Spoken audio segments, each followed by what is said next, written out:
Naiz irratian, bigarren kafea.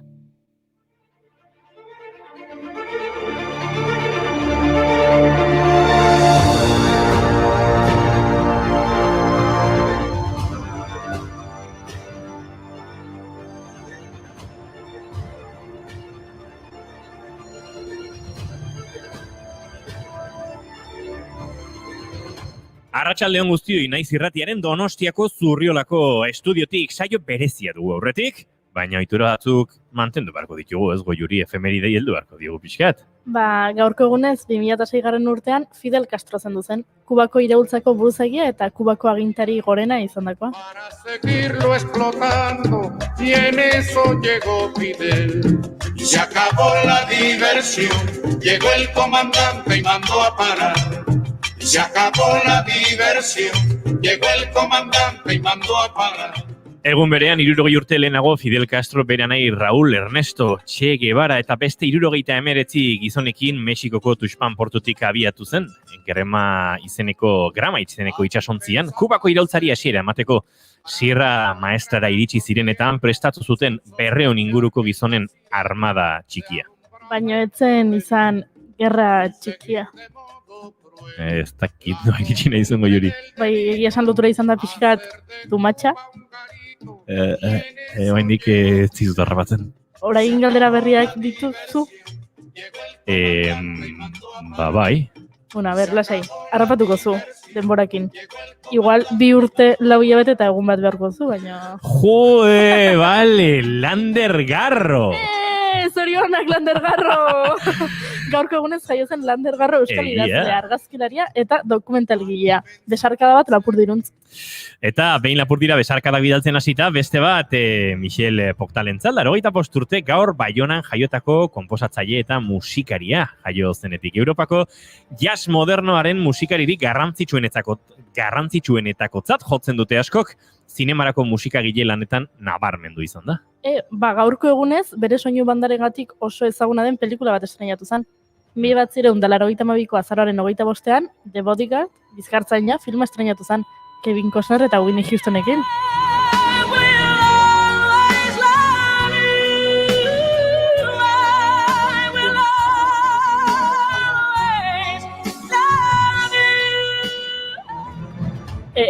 Bakizu zeinek idatzi zuen abestia, oi? Dolly Partonek! Benetan? Bai? Bigarren kafea litzateke bigarren kafe izango Dolly Partonik gabe, edo behintzat azken aste hauetan. Eta gaur Donostitik ari gara bigarren kafea egiten, baina ez pentsa Tolosa ahaztu dugunik, Ez da momentua Tolosa hiriburua izan zela kontatzeko Donostiarrez inguratu da gaude. Ez edo, beste baterako utziko deu. Baina vale. Gaur Tolosar famatu batek urtebetetzeak egiten ditu. Xabi Alonso futbolariak 39 urte gaur. Xabi oso Donostiarra da, Xabi Tolosarra da. Nik ez du kontragorik esango, baina tira, eta futbolari batetik bestera bagoaz. George Best, Ipar Irlandan jaiotako futbolariak gaurko egunez zendu zen Manchester United futbol klub taldean jokatu zuen. Eta George Bestek baditu liburu oso bat bere zitekin. Batzuk ez dira bat ere gomendagarriak, baina jakizun. Eskerrik asko, informazioagatik. Baina zenbat efemeridea aipatu ditegu gaur, pia bat. Eta oraindik ez dugu Bob Dylan eta Neil Young aipatu? Zertatzen eta gaur? Donosti edortziak igual aztoratu gaitu pixka bate. Banekin horrelako zerbait gertatu zitekela, baina gaurko egunez The Band taldeak bere azken kontzertua eman zuen San Franciscon Martin Scorsesek grabatu egin zuen eta The Last Waltz azkeneko baltsa filma sortu zuen kontzertu hartatik. Gonbidatu asko egon ziren kontzertu hartan eta tartean, bai, Bob Dylan eta Neil Young. Banengoen bani. Eta ritmoa ez galtzeko, gaurko egunez zendu zen Don DeVito musika ekoizlea. Johnny Cashen ekoizlea zen, eta Johnnyk Bob Dylan aurkeztu zion, eta ordutik Bob Dylanen ekoizlea bihurtu zen. Beti agertzen zara, zaruan.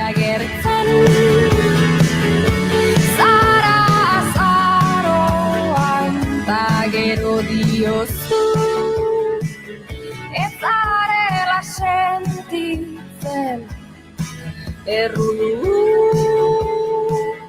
Dagoeneko hartuko zinaten, gaurko saioa oso berezia izango da, bi arrazoi nagusiengatik. Bata, Naizek webgune berria aurkeztu du, gaur badira ordu batzuk gainera hori gozatzen ari garela, baina ez pentsa itxura aldaketa hutsa denik, hausnarketa sakonaren emaitza da, eta aldaketa honetan lanean aritu direnekin hitz egingo dugu, ea zer kontatzen diguten. Eta ezin dugu ahaztu, gaur emakumeren aurkako indarkeriaren kontrako eguna da.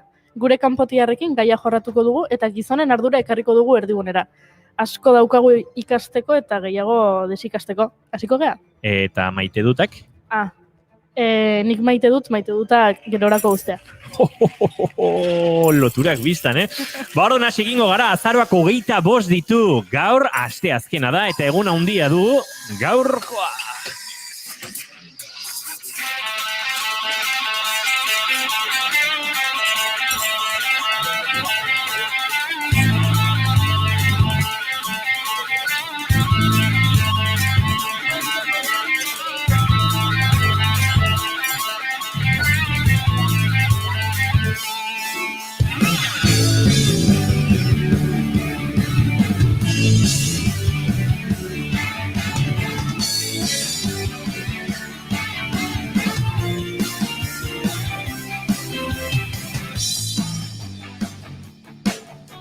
Zuekin.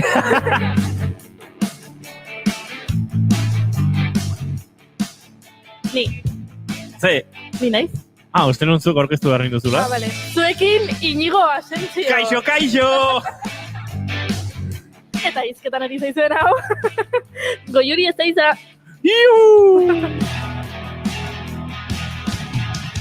Eta gaur gurekin mailan ez dugu beste inor, datorren asteazkenean dagoeneko Iñaki Lasa izango dugu, baina gaur jende pila pasako da bigarren kafe berezi hontatik. Nahi ez du kafe bat igual, gaurko eguna bai dago Goiuri kafe bat hartzeko modukoa? Ez. Vale. Saiatu nahi zuitzat.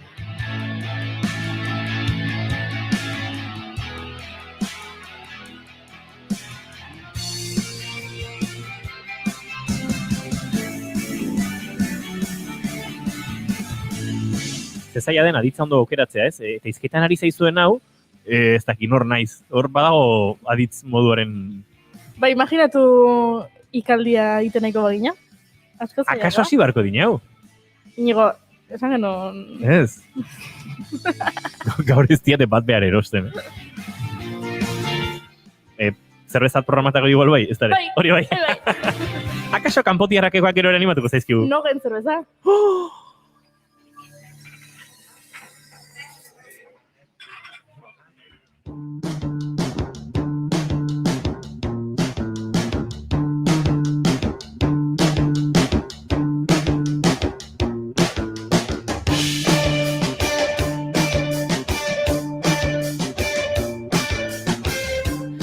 Naiz zera bat eraldatua ikusi dugu gaur, naiz berri bat jaio dela esan daiteke, baina eraldaketa honek guztiak badu arrazoi eta badu ere irtera puntu bat.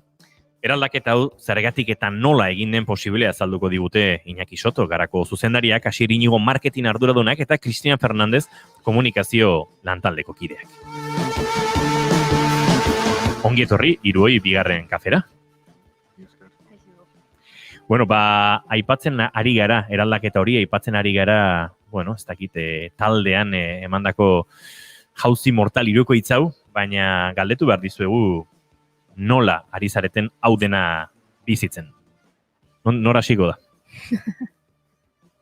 Nei, tokatzen zait. Urduritasunez. Eguna heldu ala beti daukazu, ez da? Azkenean da, botoi bat eman eta itzalingo da, eta beste bat eman eta piztu ingoa. Eta ez dakizu lehenengoa funtzionatuko duela hori argi dago, baina bigarren ari ematen diozunean piztukoan, hor zalantza gehiago pizten zaizkizu. Eta dana egongoan zu pentsatu ezun bezala, lantaldeak kriston lana indu edukiak potenteak izateko, ikusgarriak izateko, eta orduan, hor urduritasuna, baina beste alde batetik ere ilusio handia, ja, zuk ikusi ezumila aldiz, eta nahi zu jendeak ere ikustea, ez dakizu jendeak zu hasieran eukizenun bezain gogoko izango duen, zezu ja nekatuta zaude, gaur heldu deneako ja, pizkat ikusita daukazu, baina pizkat espektatio horrekin. Antzeslanan atarian argiak piztea bezala, ez? Bada publikoak hori deskubritzearen behar bat iaia, ez? Bai, eta jauzi mortala esan duzu, baina igual hemen gaudenak gehiago igual aritu gara komunikazioaren arloan azeneko 2 urtetan. Bueno, bakoitza bere eremutik, baina guretzako jauzi mortala baino egia da nervioak badaudela eta sekulako, tentsioa egon da azken egunetan, baina guretzat gehiago da igual da 2 urtetako lanaren kulminazio bat, ez? Esaten aritu garen hori egiten hasi garela. Ez da lan bat egin dugun barne mailamean, orain erakutsi ezakegu esan dugun hori aurretsak emango genituela. Eta askotan esaten dugu, ez? Gogoratzen zorraren ejekuzio iritsi zenean aurrikusten genituen plan desberdinak eta eszenatoki desberdinak gertatzen ari da eta emaitzit izaten ari da aurrikuspenetan onena, ez? Plan A, plan B, plan D zegoen, plan A da. Guk behar genituen 10.000 arpiedun lortu dira gaude zor horrentzeko bidean eta aurratsak emateko lanean aritu gara eta gaur da egun handi hori non hasi dugun eraldaketa hori guztia. Eta orduan guretzako da, satisfazio bat, garaipen kolektibo bat, itzen dezeko gero kanpainazmen jende pila bat aritu lanean. Eta bai, salto mortala da, igual, barne mailan informatikoak, kazetariak, gero ongo dira, baina guretza da poza handia. Galdetu diezuea, Arpidunei azken aldian, zer den funtseskoa eta erantzunen artean, hau gustatu zaigu. Funtseskoa bizitzan, niretzako ilusioa. Ze ilusio barik ez goaz inora. Eta ilusioagaz, aurrera goaz, eta hemen ikusi dazta, denok alkarregaz, lortu dugu. Kristina, ilusio ere beharrezkoa izango zen ari gara aipatzen nola ari zareten bizitzen, nola gauzatu den, bizi ere ilusio zariko zarete bizitzen eraldaketa hau. Bai, egia esan bai. Hauek esan duten bezala nola hasi ginen kanpainarekin duela 2 urte, egin diren ekintza guztiak, ikusi oraino iritsi garen, egia esan bai ilusio puntu bat badegu, orain aurrerantzan nola izango den, ze aldaketa berri gehiago etorriko diren, nola evoluzionatuko dugun, eta bai, egia esan bai. Derrigorrez atzera begira jarri behar dugu, naiz eta aurrerako pausua izan, gogoratzeko nondik datorren eraldaketa hau. 2 urte pasa dira ia garako erredakzioaren erdian hitz egin zenutenetik. Ez da erraza izaten norberaren burua berrasmatzea eta are gutxiago 3 milioiko zorra bat ordaintzera behartzen zaituztenean, baina Asierrek aipatzen zuen bezala, lortu da, ez? Garaipen kolektiboaren kutsu hori badagor. Bai, eta satisfazio handia da. Adibidez, duela gutxi pasa genuen, ez? Lortu genunean zifra magiko hori, berriro berreskuratu genuen periodikoan gara gorriz hori, ez? Eta niretzat harrigarria izan zen jendeak ze ilusio sartu zuen. Adibidez, ez? Bai, egun hartan ez geneukan oso argi nola joango ziren gauzak. Eta geneukan sinismen handia geneukan gure komunidadean, eta gainera ez hori bakarrik, ez gure komunidadean termino tribaletan, ez? Baizik eta espanditzeko, eragiteko borondatea daukan komunidade bat da. Azkenean komunikabide bat ez dezu sortzen zure burua entzuteko edo zure argazkiak ateratzeko. Ez nahi desuna da, zure mundu bizio, kosmobizio hori zabaldu, gertatzen denari ikuspuntu propio bat eman, irudietan hori itzuli, ez dakit, badago komponente bat oso garrantzitsua agenda markatu nahi duzu, ez? Eta komunidadeak horretan oso ondo erantzun du, eta ez sortu gintuen komunidadea, hori ere garatzen junda, hemen gaude 3 belaunaldi, ez? Eta atzo gure artean hitz egiten geundenean, egin jaio zenean nik 2 urte neuzkan. Eta pentsa ez, momentu hartan, jendea ari izan pentsatzen, Franco hil eta 2 urtera, nola buelta eman, kazetaritza asmatzeko, ez? Euskal Herrian kazetaritza independiente asmatzeko. Gara jaio zenean, Asierrez euskan 18 urte. Eta naiz jaio zenean ere Kristina oso gaztea zen, ez? Eta momentu guztietan badago norbait pentsatzen nola garatuko den herri honetan kazetaritza independiente bat, bere nortasunarekin, onartuko duena 7 probintzia garela, euskaraldian gaude, euskara dela gure hizkuntza propio altxor hori eta gure ardura dela hori defendatzea eta hori bizirautea, horre biziran eta garatzea. Orduan, bai, egia da, kolpe oso handia zen, baina gu oso prestatuta konten. Osea, esan genuen plan bat daukagu, eta plan hori aurrera ateratzea guaz. Laguntza behar dugu, babesa behar dugu, jendearen konpromisoa behar dugu, eta guk zerbait emango dugu bueltan. Eta zerbait emate hori ez da izango zorra ordaintzea besterik ez. Osea, berrin bertituko dugu. Ekartzen dezuen horri buelta emango diogu, eta zerbait berriateako dugu hortik. Eta orain egongo da, hemen Donostin pasiatzen, 10 urte dauzkan, mutiko edo neskato bat, eta ez dakiz zenbat urtera, etorrikoa ona, edo beste plataforma batean, ez dakit interneten, ono izango den, eta galetuko diote. Eta naiz berria eraldatua sortu zanean zenbat urte zen euskal. Amar eta Donostiatik nebile. Hemen nago lanean. Ez dakit naizen zuzendari, kanpainaren arduraduna, edo komunikazio, osea, marketingekoa, baina edo irratikoa, ez? Pentsa. Zauria sendatu eta orbain hori ongarri bihurtu duzuela esan daiteke dagoeneko. Bai, zentzu horretan, izan duen zentzuan, ukartu genuen biderik luzeena 3.000 euroak ordaintzeko zela arpietza bidez, ez da erresa. Ez da 10.000 pertsonari dirua eskatzea, da 10.000 pertsonek konpromiso bat izatea, 3 urtez gutxienez, sostengatzeko eta gure eredu horrein, guk guaganekin zela biderik luzeena eta seguraski zailena, baina ere bai zen bide bakarra arrakasta izan zizakeena etorkizuna izateko. Seguro gu oinarritzen gara eta gure edo oinarritzen da komunitate zabal bati, irakurleo komunitate zabal bati zerbitzu bat ematean. Eta zerbitzu hori izan behar du iraunkorra, harreman iraunkor bat, non guri balioko digun jakiteko zein bertso egin ditzazkegun eta zeurre kontu daukagun urte hasieran, baina balio behar du batez ere beraientzat. Osea, izan behar du satisfaktoria eta onuragarria batez ere irakurlearentzat jasotzen dituen edukiengatik, jasotzen dituen abantailengatik, baina batez ere Iñaki izan duenagatik ikusten duelako bere ekarpenak balio duela aurrera egiteko. Balio duela, eta bide indartsuagoak sortzeko, eta gizarte bezala ditugun erronken tamainako edabideak indartzeko. Eta hori azkenan da inbertsio eta apostu hori izan zen. 10.000 arpietza, eta horregatik ere pozik gaude ez dela 10.000 arpietza egiteagatik. Daukagu eredu bat, eta daukagu gure ustez pioneroa izan den, herri honetan pioneroa izan den eredu bat, gero eta gehiagora doana, eta arrakasta izan duena. Eta hemen, egon zen apostu bat gara izteko, apostu ere egin itxizuten berdinek, baina 2 urte ondoren, bereek badakigun nun dauden, eta guk daukagu edabide indartsuago bat, garatuago bat, berrituta, eraldatuta, eta komunitate gaztetu batekin. Horentxe galetuko dizut botatako izerriagatik, 2 urte hauek ziur ez direla errazak izan, baina ondo baderitzozue, egingo dugu saltotxoa, mugarri den momentu bati, Jon Maiaren bertsoa ilunbeko espazio hartan. Ez dakit, Asier Inigoke buruz ez ote dakien, dagoeneko jarriko dioguna entzungo dugu. Ilunbe zer modu zaude, gaur askatasun lurralde, gure ametxen zukalde, baizera alderik alde, eta egiten dut galde, ez gara inorren hartalde, adierazpenaren alde, sartu gera tarrirrau giroak bero dirau ez legeta ez arau, baina ze kristo dau soilik esan leike, guau!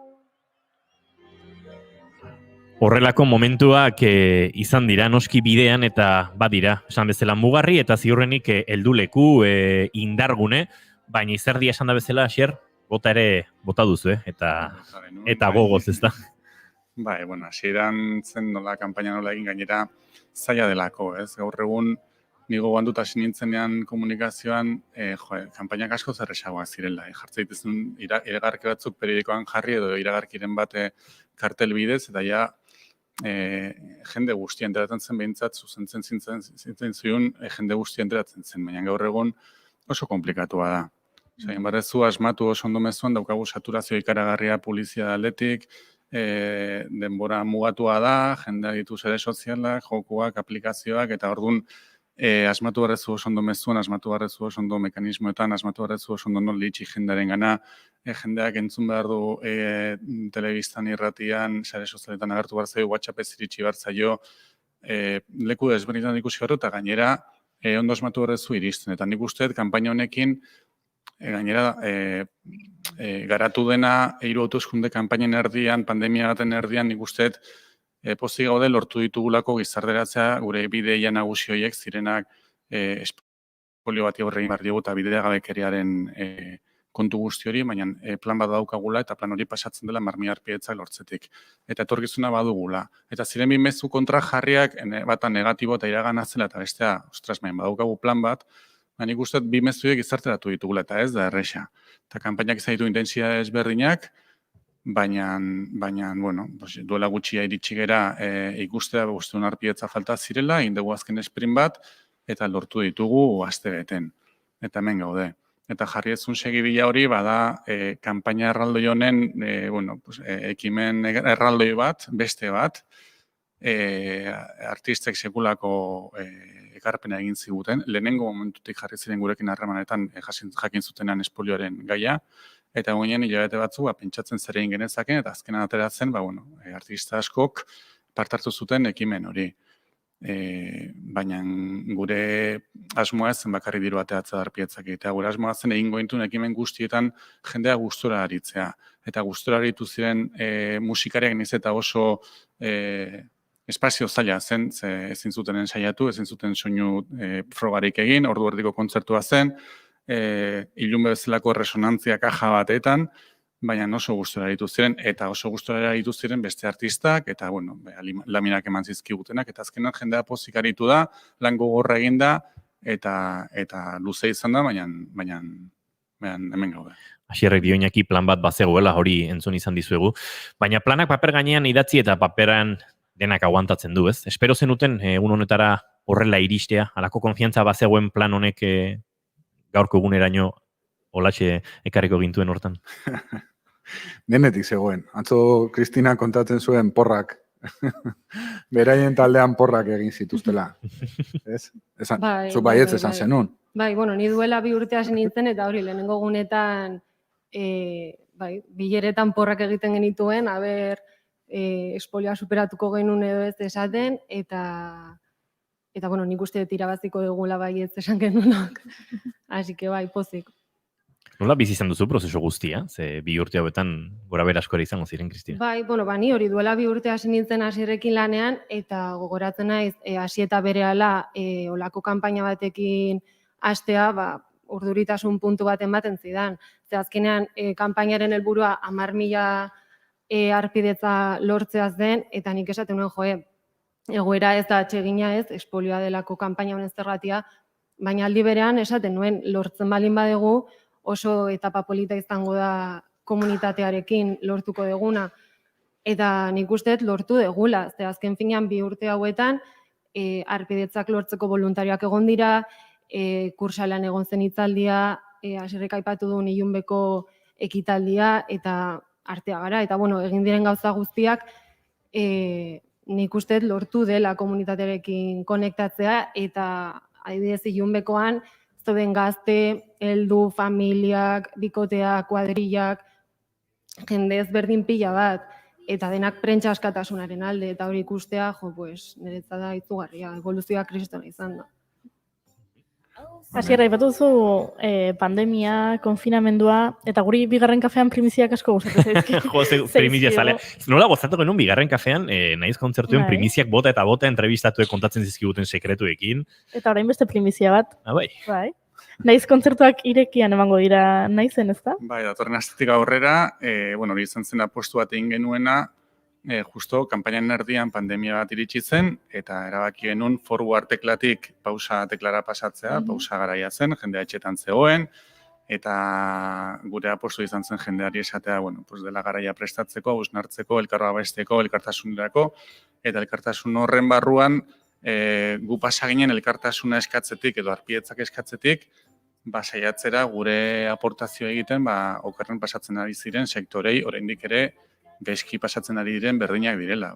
Musikariak direla, arteko mundua dela, ostalaritza, eta orduan egin genuen gure saiakeratxo bat, eta adibidez musikariekin, proposatu genien, zeuden zuzeneko pila bat Instagram bidez, eta eta guk plantatzen genuen eredua da, guk beti esan dugun eredu hori, ez lan profesionala ordaintzen dela, zerbitzuak ordaindu egin behar direla, eta ordan proposatu genien pay-per-view sistema bat, non diru guztia bereientzat izango zen, genekin horrekin ez genuela inor salbatuko, baina pospolo bat izatea zen helburua, eta Eta helburua zen ere, lan txukuna egitea, teknikoki impekablea, eta denok ere, leheno esan dugun zentzuan gustura ateratzea. Bai guk, batez ere beraiek, eta ikusleak noski.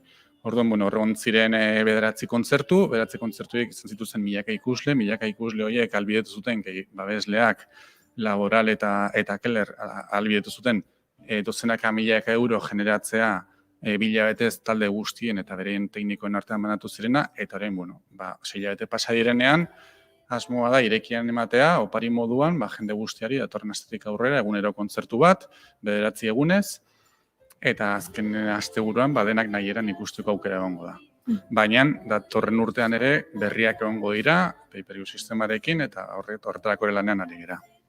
Argi dago planak egiten, eta idazten oso onak zeatela. Berez, plan bat izango duzu aurrera begira ere, eta hemendik aurrera zer? Arna sartzen jakizotok. Egunero bat. Ni beti esatet, ez da gurea. Orokorrean gaur egun prentxan aritzea, egunero egunkari bat ateatzea zaina txiki bada. Eta hori eramate ezu, gero irratia, transmedia, lehen egunero, orain astero ere dakagu gaur 8, 7 egiten dugu, eta gero egunero da minutu ero, ez?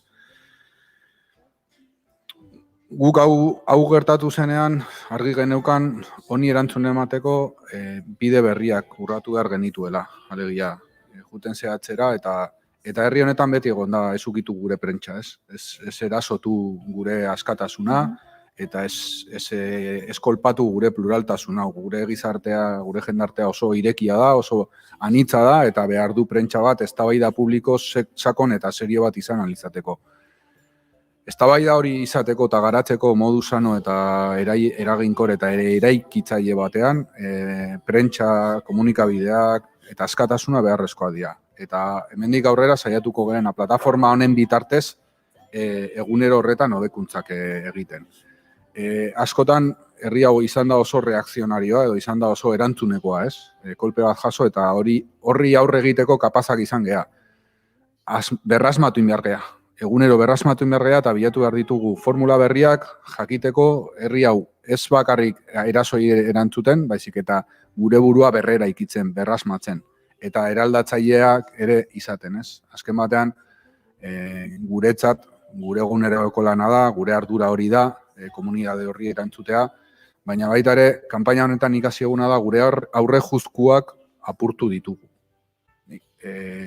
Lanean hasi ginenean, niri oso zaila egiten zitzaidan pentsatzea, Kristinaren perfileko norbaitengan. Eta gure komunitate hori zabaldu inda, aldatu inda, beste jende batek osatzen du, eta jende horrekin daukagun konexioa da, egiten dugun eguneroko lan hori, kazetaritza hori. Orduan, kapazak izan behar gara, elkarrizketa bat mantentzen permanentea, eta gure arteko kontratu hori egunero berritzen. Hori da kazetaritzaren erronka esango nuke orokorrean, eta gurea ere zentzu horretan nahiko modu unibertsalean gertatu egiten da. Pentsatzea irratian ere antzekoa izangoa, ez? Behar dezu, ez haude airean hitz egiten, ez? Behar dezu interlokuzio bat sortu, eta beste aldean entzuten dagoenarekin ere lortzea komunikazio bat, ez? Ez izatea bakarrik mezu bat zabaltzen ari da mundu pandemiko batean, ez? Behar dezu horregotea sortzea piztea elkarrizketa bat. Gogoratu diguzu gainera, gure entzulei izan behar digula, 6-8-8-7-2-4 telefonoan zuen mezua jasotzen ditugula, saioan zehar zerbait esan nahi badiguzu, streaming bitartez ere noski egin dezakezue, eta irratiak baduela beste zerbait, eta da denbora azkar pasatzen dela, gustora ongo ginetek hemen beste ordu laurden, beste 20 minutu zuekin izketan, baina Iñaki Soto, Asier Inigo eta Cristina Fernandez hiruak agurtu behar zaituztegu, mila esker, eta zorionak jarraitu gozatzen aldaketa hauekin, planak betetze hauekin, eta indarra hori ere behar duzelako. Zuei. Eskerrik asko.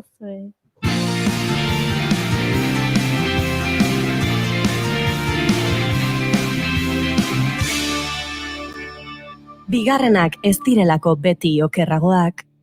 Bigarren kafea.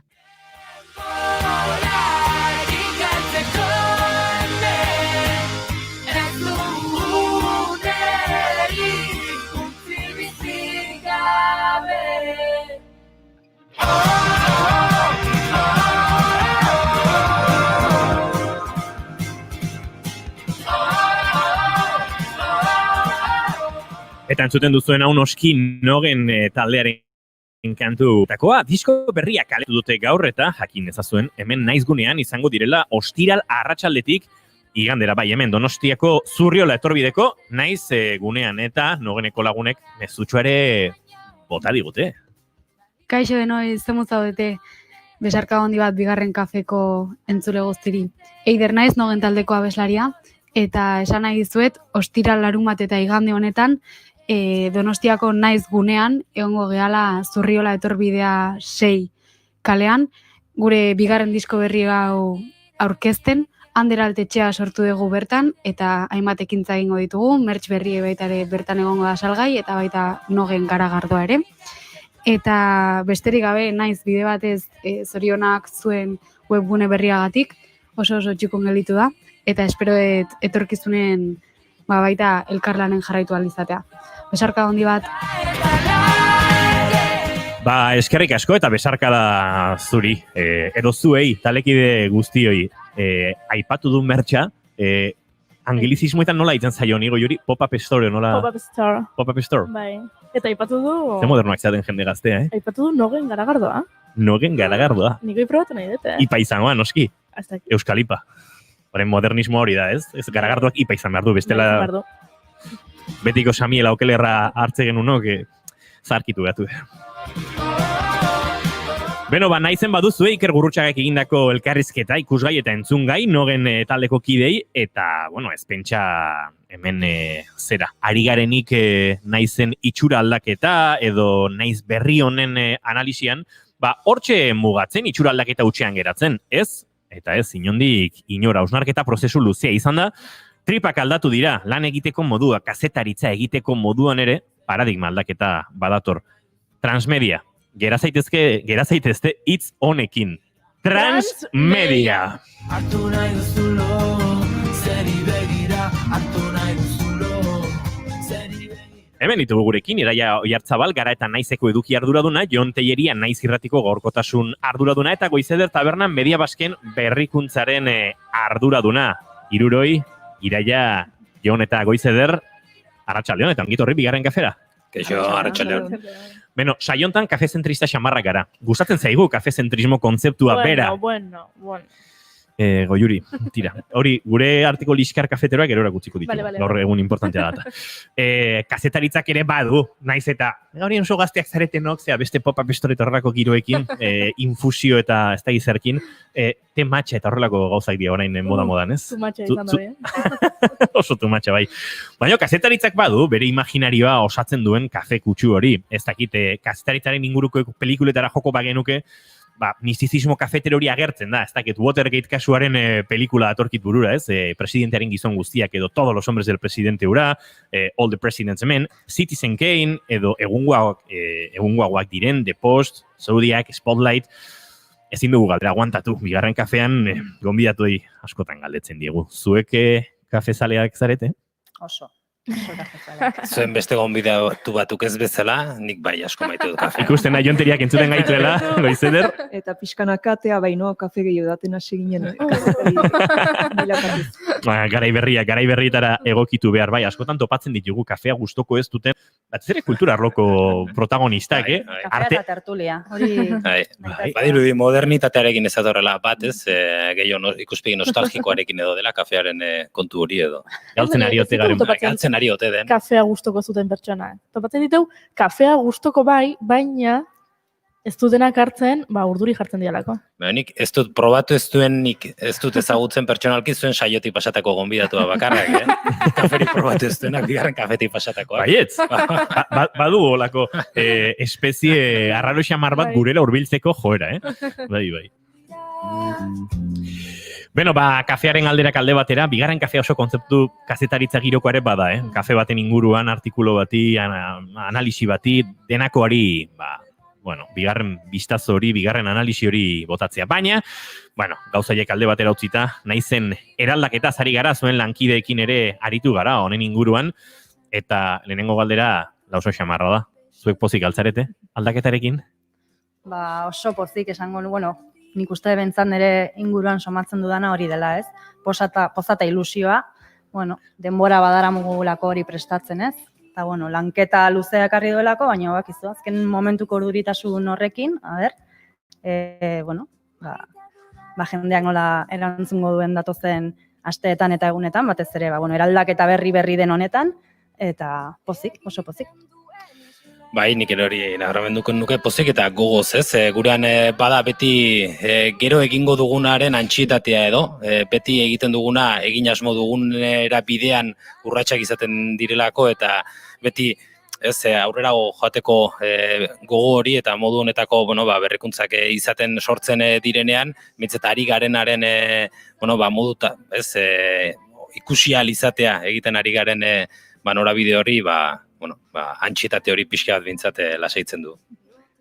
Zarretik berrira pasatzen girenean beti ilusio bat sortzen da, eta hori gure artean hori sentitzen da erredakzioan, eta bestalde askatasun sentimentu bat ere sortzen du teknikoki hala delako, kazetarientzat, eta pentsatzot irakurleak ere hori sentituko duela, flexibilitate hori eta bizitasun hori web horri dinamiko bat.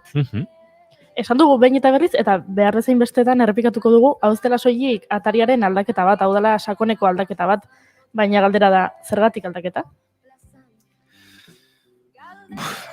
Galdera arresa ez da, Denagatik, esango genuke ez dakit, azkenean oso, justu orain maibueltan jarri garenak ere nik uste nahiko adierazgarria dela, nahizen baitan egiten ari den bidearena, irratiaren kasuan nik uste dut, ezaugarri asko, naiz berriak edo naiz hartzen ari den ezaugarri asko hartzen dituela, badu batetik, abenturero zoro puntu bat, 21. mendean proiektu berri bat, komunikabide berria sortzea, irratia sortzea, bigarren kafea uste dut oso adierazgarri ona dela gainera, ze jende guztia etxera bidali gintuztenean, naiz irratian saio berri batekin hasi zineten, jendearen etxetara sartzea, eta hori ere nik uste oso adierazgarria dela. Euskeraz da, naiz irratiaren kasuan, naiz berria egiten ari den bidean ere oso puntu, nik uste dut oso adierazgarria dela, eta transmedia hasieran aipatu duzen moduan, noski guk lehen mailako irrati bat, lehen mailako komunikabide proiektu bat egin nahi dugu, eta irratiaren kasuan ez zen posible izango, bai iraiarekin edo goizederrekin edo gainerako erredakzio guztiarekin egiten den lanagatik ez balitz, 3 erredakzio, 4 erredakzio ezin ditugu sortu, bakarraren baitan lan egiten dugu, orduan guzti hori da, azkenean gaur itxura berrituta edo ikusten dena, eta ondo bidea meintzat itxura berri horrekin egiten den lan hori hobeto erakusteko gai izan beharko ginake. Aipatu. Ibilbide luze honetan, naizek egin duen orain arte, sortu zenetik eta 8 urte horietan nik uste, beti joan izan dela pixka bat, bere burua berritzen edo gauza berriak probatzen, eta hor dago naiz irratiaren sorrera, baina esango nuke azken garai honetan, zabaldu eta hunditu egin dela naiz ere, eta horrek berak gure burua nolabait eraldatzea ere eskatzen zula. Ikusi dugu espolioari jendeak ere nola egin dion aurre, eta horrekin ere oso eskertuta gaude, horrek ekarri du komunitatea erabat zabaltzea, eta nik uste dut gure buruak ere ikusi dula beharra eraldatzeko eta zerbait berria eskaintzeko, eta horretarako gure arteko lankidetzak nik uste dute asko lagundu duela, transmedia, esaten zen uten lehenago, eta gure sentsazioa da askotan, gure zirkulotik kanpora jendeari marziana da bat irudituko zaiola, transmedia hitz hori, baina egia da, azken urteetan guk pila bat garatu dugun zerbait dela, eta oraindik ere, espero duguna asko zere sakonago joatea horrekin, baina uste tiru adierazle oso argi daudela, irratiarekin, eta beste, gure sare horretako beste medio batzuekin egiten dugun lanak, oroar eraldatzera eraman gaituela. Eta pentsatzut ere gure ingurunean leku handiago bat hartzeko manera bat dela, ikusten dugu edabide handiz inguratuak girela handiak, edo gutxinez egitura handiak dituztenak, Ipar Euskal Herrian esan gabe doa, baina Hego Euskal Herrian ere bai, eta pentsatzen dut elkarlan horrek handitzen gaituela denak. Jon, eraldaketa honetan eta aipatu duzu, bigarren kafea eta naiz irratia eraldaketan bertan jaio da. Ze funtzio betetzen du eraldaketa honetan irratiak berak? Ba, nik uste dut, lehen aipatzen duen, ez, baditu ezaugarri asko naizek egin nahi duen bidearena, ez, batetik, esaten duen bezala, edabide berri bat sortzen duelako, eta euskaraz izateak ere badu balio izugarri bat, ez, gu gatozen bidetik gatoz, ez da naiz bera, horren beste urte ez ditu, baina badugu ibilbide periodistiko elkarbanatu bat, eta eginen zorra ordainarazi digutenez, eginen erentzia guztia hartuko dugu, ez soilik ekonomiko edo zor ekonomikoari dagokiona, eta zorionez, gure komunitatea ere euskaldunagoa da, eta exigentzia maila ere euskararekiko gure taldeari gero eta handiagoa da, eta hori naiz sortu zenean arduradunek aipatzen zuten nola, modu hortako edabide bat sortzeak zure komunitatearekiko konpromisoa egunerokoan testeatu egiten duen, ez, eta askoz gehiago nabari da zure komunitateak zer eskatzen dizun, eta irratia euskarazko proiektu nazional gisa jaiotzeak horri neurri handi batean erantzuten dioz, ez da soilik irratiaren sorrerari esker, ez da soilik irrati bat euskarazko edabide berri bat dugula, hori ere bada, baina naiz askoz ere euskaldunagoa da, euskarazko eskaintza askoz ere handiagoa du, irratiak azkenean ere eskatzen digu egun osoan gaude, zuzenean, goizeko 7:00 gaueko 11:00 eta horrek esan nahi du, pentsatzen bat ordutan ari garen sortzen edukia eta ahalik eta kalitate handienekoa eta euskaraz, eta horrek naizera egiten den bidea eta ekarpena izugarria da, ez, ordan, baditu elementu asko, nik uste oso ondo erakusten dutenak naizek eta garak talde honek egiten duen apustuaren inguruan. Aipatu dugu irratiek ze eraldaketa funtzio edo ze funtzio betetzen duen eraldaketa horretan, eta galdetuko bagenu Media Baskengatik, Oizeder? Pixkanaka ari gira garatzen arlo hori, jakin bar da Media Basken badirela 3 edabide gaur egun, eta 4. bat sortzekotan gaude irratiarekin, beraz paperezko edizioa astero ateratzen dugu, Media Bask web orria eguneratzen dugu, eta kazeta.eus euskarazko edizioa ere bai egunero berritzen dugu. Eta pixkanaka bi funtzio ematen dizkiogu gure buruari, lehena euskarazko eskaintza bat egitea euskaldunentzat, kazeta.eusekin, eta bigarrena da publiko berri bat unkitzea, zubiak eraikitzea, eta publiko erdalduna euskararen mundura lotzea, erakartzea, eta beraz hori da gaur egun dugun helburu nagusia, da zubi horiek albezain eraginkorrak izatea. Ikusten dugulako Ipar Euskal Herrian badela fenomeno bat, bilakaera bat, eta da populakuntza etorrera handia dagoela frantses estatutik, azken urteetan 10.000 etortzen dira 10 urtero, eta beraz behar dugula erantzun egoera berri horri, eta sentsibilizatu, ezagutarazi, gogo eman, erakargarriak izan, jende horrek segidan ikus dezan euskara dagoela eta ekartzen aldiona. Berrikuntza arduraduna zarazu Goizeder, Media Basken, aipatu dituzu berrikuntzak, baina esan nahi du horrek berrikuntzak gehiago ere badatuzela?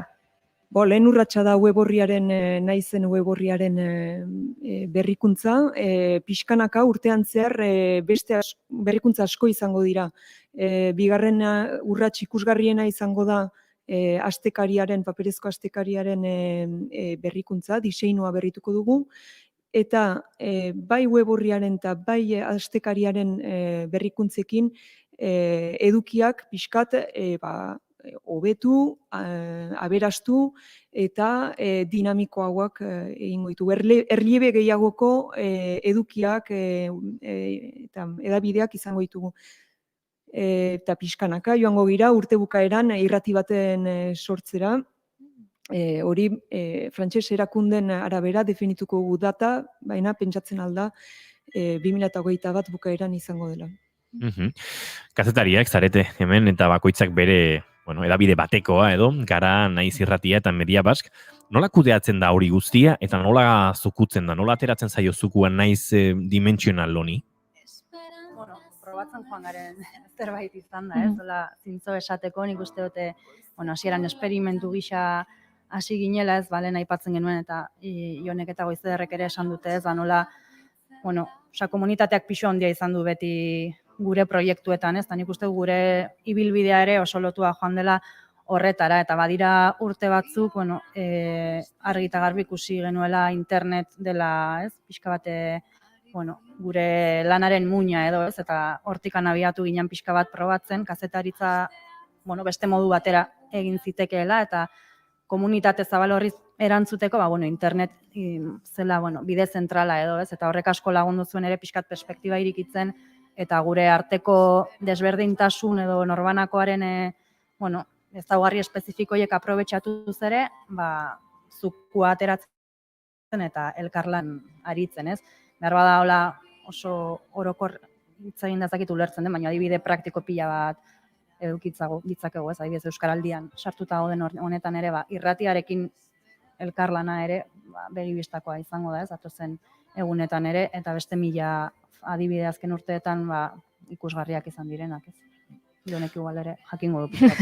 Hobeto adibideren bat gehiago jartzen, baina. Nik uste kontua hemen garrantzitsua dena da, gure aspirazioa, ambizioa da, hedabideen munduan parez pari edonori begiratu alizatea. Eta horretarako badakigu esparru guztietan aritu behar garela, hortik paperean aritzen gara, interneten aritzen gara, irratian aritzen gara, ikusentzunezkoetan gero eta gehiago ere aritzen gara, eta modu horri guk ezin ditugu sortu 4 erredakzio, alegia beharretik ere sortzen den bertute bat ere izan bada, eta aldiz guzti horiek elkar lotuz, bai uste dugu egon gaitezkela beste maila baten, ez? Eta praktikora eraman da, irratiko elkarrizketa batek balio dezake paperean edo bera eramateko, edo hori baliatzeko beste reportaje bat egiteko, azkenean ere ez da soilik eduki berberak formatu ezberdinetan, baizik historio bera, orain storytellingarekin eta aipatzen den moduan, historio berak garapen ezberdina izan dezake, gai berak garapen ezberdina izan dezake formatu ezberdinetan, eta askotan kazetaritzan lan handiena ez da maiz gero praktikara eramaten duzun idazteko une hori edo zuzeneko une hori, askotan lan gehiago da aurre dokumentazioa, prestaketa lan hori, eta behin kazetariak gaia barrenatu duenean, askotan gutxiago kostatzen da gero, pertsona horrek berak irratira eramatea hori edo idatzira eramatea hori, ez? Orduan, egia dena da ikasten ari garela, elkarlan horietan, sinergia horietan, eta zorionez, joera ona da, ez gaude nahi dugun lekuan, joera ona da, eta joerak dira, ez, balio dutenak. Ari gara entzuten Jon, Burgosko epaiketaren audio bat, gora Euskadi askatuta, eta ondorengo kantua. Honek ere badu, lantzen ari zareten gai honek, joera hortatik. Da, izugarria da, Burgosko auziarena da, izugarria beretan. Da, pelikula bat, oraintxe ari nintzen sartu horretik Mikel Albixuk eta Adurlarreak egin dute novela grafiko bat, asteburu honetan erosi halko dena naizekin, eta hor, parrafo batean laburtzen zuen, eta uzten badiazue, ez dakite morazola gabiltzen, baina laburtzeko zer den Burgosko auzia. Mikel Albixuk aipatzen du, liburu horretan eranskin bat edo badago, eta dio, pentsa nolako gaia den, atxilotu ostean basatiki torturatu dituzten 16 gizon eta emakume gazte, heriotza zigorra ezarri nahi dien diktadura bati aurre egiten. Epaituen artean 2 apaiz eta 3 bikote, emazte Iruñeko kartzelatik askatzeko saio huts eginean atxilotzen dute epaituetako bat. Alemaniako kontsul baten bahiketa edo atxiloketa nondi begiratzen zaion. Auzi hasi aurretik, kartzelako estolderiak zulatuz epaituak askatzeko iesaldi saio huts egina. Herrietan ordura artean inoiz ikusi gabeko elkartasuna eta errepresioa. Nazioartetik, jarrai dezakegu alegia, hor une batean, gertatu ziren dena esango nuke hori da. Da izugarria eta daukagun dokumentazio garrantzitsuena audio batzuk dira. Eta da, erregimen frankistak ezkutatu egin nahi zuen epaiketa hori eta bereziki auzipeteko protagonismoa hartu zutenean. Eta daukagun dokumentazioa da orain entzun dugun une hori, ezkutuan, klandestinoki, grabatutako epaiketa bat. Eta orain hori da irratirako material ezin hobea, eta, aurreratuko dugu hori da, ari garela podcast serie formatuan edo jaso nahi dugula, jasotzen ari garela. Transmedia Burgosen jaiote zen. Burgosekin ditugunak dira barrutik, epaiketakoak, marrazkiak eta grabazioak. Bai. Hori da, iritsi zaiguna. Oso gustora nago entzuten, baina amaitzen joan behar du. Bai, agurtu berretu segituan, azken galdera baterako tartea badugu, bai. Bai, azken galdera. Edabide baten eginkizuna soilik informatzea zen orain dela gutxi arte, baina erabat aldatu da paradigma hori. Naizeko edukietan horri nola alduko zaio? Nahi duzuenak, Bai. Bata besteari begira. Iraia zuri daukizuen. Nik uste dute, helduko zaio, kontutan izan da, gure tradizioa zein den, ez? Eta, kazetaritza egiteko modu oso zehatz bati lotuta gatozela, eta egunero horretan segiko dugula, ez? Eta honena eskaini nahi horretan, baina oso argi edukita ere, asko aldatu dela informazioa kontsumitzeko modua, asko aldatu dela edo zabaldu dela gure komunitatea, eta horrek lotzen ditu, belaunaldi bat behar bada oso lotua dagoena egunkariari, ez, eta historikoki hor egin dugunari, baina beste belaunaldi batzuk erabat datozela, bestelako kezka batzuekin, bestelako interes batzuekin, bestelako ohitura batzuekin, eta horiekin batera hasiko garela gu, ez? Orduan nik uste dut izango dela elkar elikatze bat, gu elikatuko gara, gure komunitateak ematen eta eskatzen digun horretaz, eta aldi berean saiatuko gara guk gure, txoko zabal honetatik aliketa gehien ematen beraiei eta elkarrekin ikasten. Azken hausnarketa horrekin, agurtu beharko zaituztegu Iraia Goizeder eta Jon, gustuz entzun eta irakurriko zaituztegu, etorkizun berri honetan. Mila esker Iruroi. Eskerrik asko.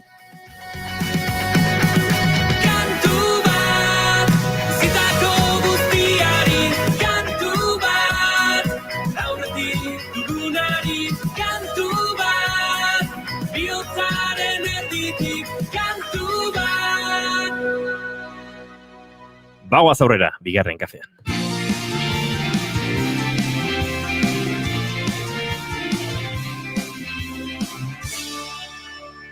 Kid Can and bigarren kafea.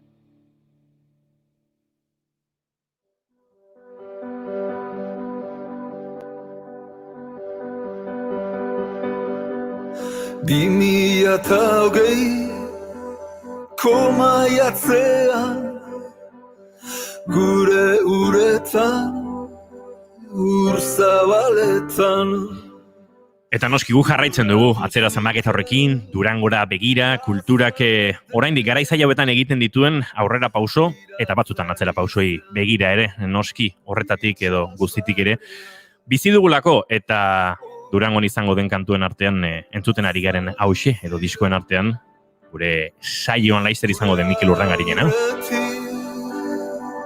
Bizi zirena. Eta jarraitzen dugu gaurko egun historiko honetan, alaxe deituko diogu, baduelako historikotik, arrazoi askorengatik, baina noski guk gurera helduta, aipatu dugu dagoeneko, aldaketaren zergatia, aipatu dugu transmedia eredu hori nola uler daiteken, naiz eta oraindik baden, entzulari kontzeptu konplexu xamarra edo gertadakiokena, baina bango gara gaurkoarekin eta gertatuko direnekin hori ere gurera barneratzen, eta noski, atzon naizeko webgune batekin oheratu ginen eta guztiz aldatutako atari batekin esnatu gara, naiz eraldatu batekin. Oraindik zuetako norbaitek ikusi ez badu, hauxe da momentua Goiuri. Berago zebiltzate. Esan eta esan ari gara, dagoeneko orduak izan dituzue, naiz.eusen klik egin, eta berehala orartuko zarete aldaketa hortaz, eta ze aldaketa, naiz.eusena.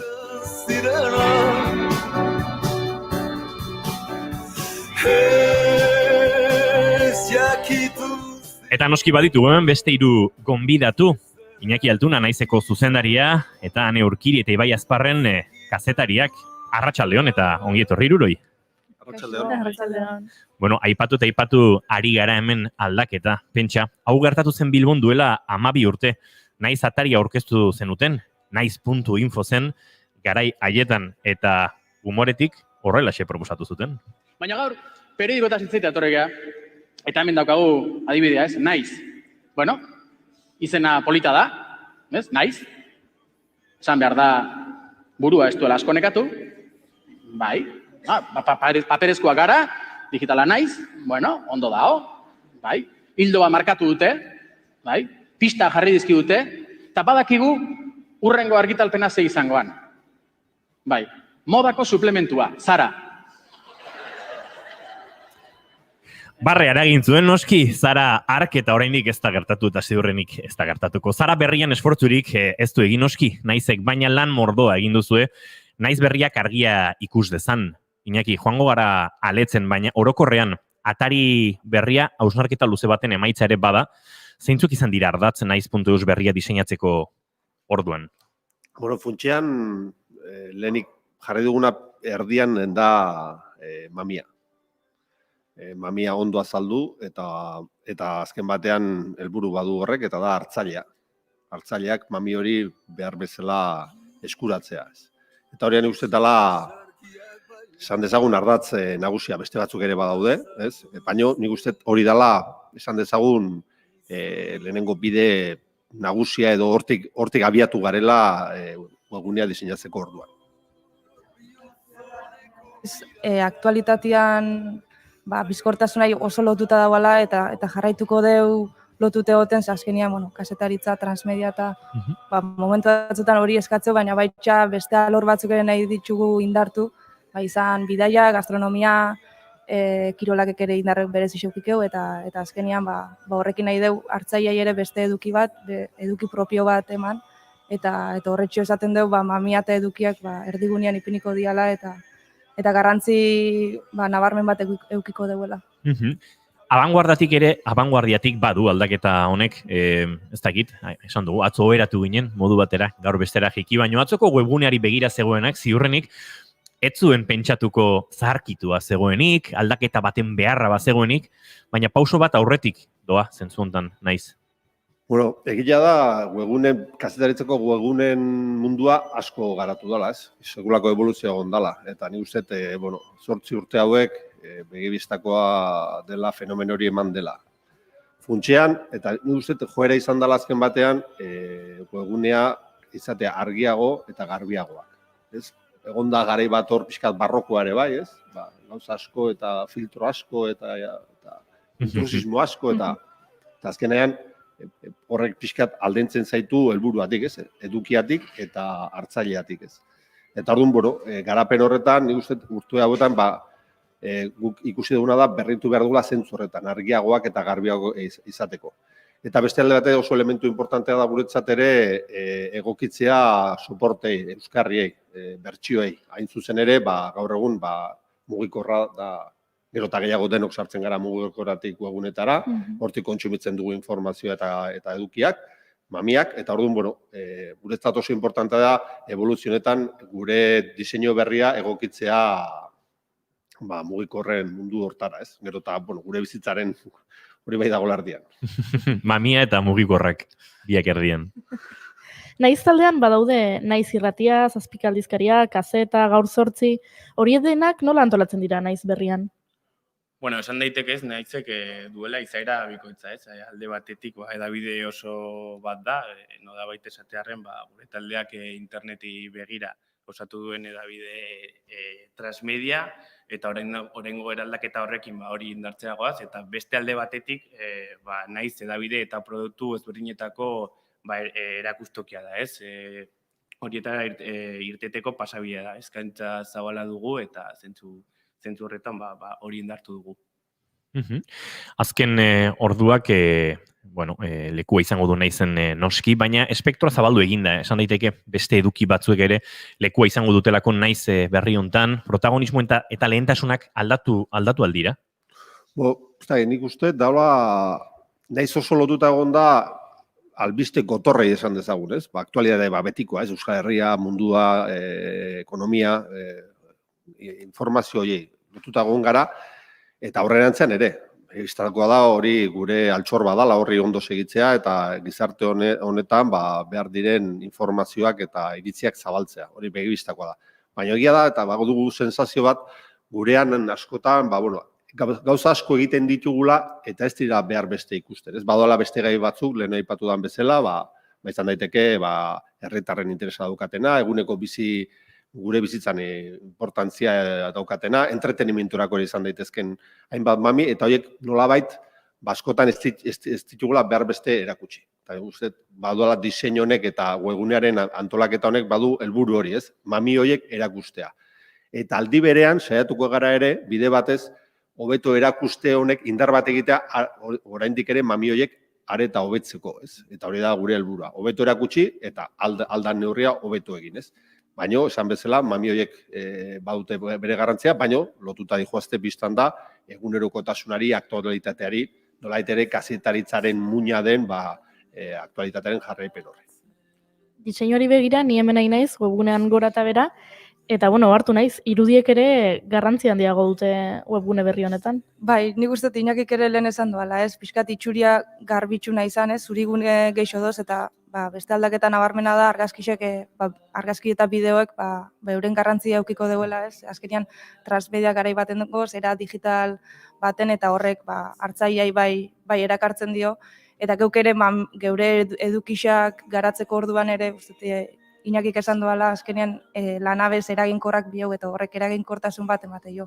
Eta argazkixei dagokionez, saiatu nahi da argazkixak euren korte ebaketa hori errespetatzen, ez? Beuren garrantzia eukiko dugu, eta ezako emango bestelako filtroik eolakoik. Eta gero gainean, nabarmendu nahi da, askotan argazki horizontalek hartzen duela webguneak, baina guke nahi du pixka jokatu eta maketazioakin pixkat jolastu eta ikusia vertikalak ere zela gelditzen dian, eta vertikalei ere eurak daken eraginkortasuna ateatzen saiatuko gea, ahalik eta ikusgarri xena etxeko naizen webgune berritu hau. Argazkiekin eta koloreekin. Bai, koloriekin lehen aipatu da, azkenean arlo bakoitzai bere garrantzi xana izako eman, eta hola hartzaia jakingo deu une oro zelekutan dagoan, ez? Informazio orokorreko arluan baldin badu hau da, politika, ekonomia, gizartea, horko notiziak irakurtzen baldin badu, kolore bat eukikeu, kirolak beste arlo baten sartuko zen, lehen ere bere zitsasunak ditxulako, eta baitxa kulture bai, eta gero bestaldetik ebai ongo da beste arlo bat, teknologia, gastronomia, bidaiak, beste eduki batzuk garatuko diana, eta askotan irakurlien gana heltzeko oso aproposak dia eduki horiek bai, eta azkenen izango da, irakurlia jakingo dugu une oro nundauan, eta behantzat ere errezu izango da nahi zen basaltzeatzia. Bigarren kafearen entzuleari atzo gaueko 12 akaso pilatu zitzaizkion hitzorduak. Badakigu gure entzuleak oso egunean min jokatu zaleak direla eta asko izaten dira gaueko 12 noiz iritsi eta partida berria jokatzeko antsitatez. Eta atzo horri gehitu zitzaion naiz berria deskubritzea, webgune berria deskubritzea, eta guere haietako batzu ginen, eta konturatu gara, hane, Ibai, albistearen alboan, niri lehenengo atentzio mantzidan gauzetako batek, argi eta garbi orkesten duela webune berriak argazki hori, ez, albistaren ondoan, kazetariaren argazkia, kazetarian norden, sinesgarritasuna ere bada apustua eta bide hortatik informazio hori bideratu duen kazetariari aurpegi jarri eta irakurleak jakin dezan nor ari den informazio hori zerbitzen. Bueno, esan bezala mamia jarri dugu berdian, ez, eta guretzat garrantzitsuena da hartzailea edo irakurlea edo harpideduna, eta nor egiten duen eduki hori edo pieza horien atzean nor dagoen ikuste garrantzitsua dela eta lotura hori izatea oso nabarmena dela. Bai, esan duan, azkenean irratixan ere esatarixak eta identifikatzeko orduan askotan esaten da ez aurpegi ez dixeule ematen, eta nik uste dut idatzizko prentzan hori ere asko pasatzen dela, eta nik uste dut kasu honetan irakurliare geixo fijatuko da, eta guztau ezko eduki bat, igual geixo sartuko da, gaina egongo da webgune aparte bat, arlo aparte bat eukiko deu, kazetari bakoitzak jorratu ditxun gaixak propio irakurtzeko, eta nik uste, esan bezala, sinesgarritasun puntu bat emango dio, eta hartzaileei ere identifikatzeko, eta azkenean hurbiltasun bat ere sumatuko dugu. Mamia aipatu duzue noski elementu ez dira berriak dagoeneko mugiko baino bai joera horietara egokitu. Kazetariak ere garrantziak gehiago hartzen du, naiz berritu honetan? Bueno, kazetaritzaren lana beti izan da garrantzitsua, ez? Funtsezkoa izan da, baina behar bada, diseinu berriarekin, betianik printzipio izan dugun hori indartu daiteke eta diseinu berriak hori ahalbidetu dezake bai. Ibai, aurreratu digu Jon Telleriak datozen egunetan sakon landuko duzuela Burgoseko prozesuaren urteurrena. Kontatu dezakezu zerbait?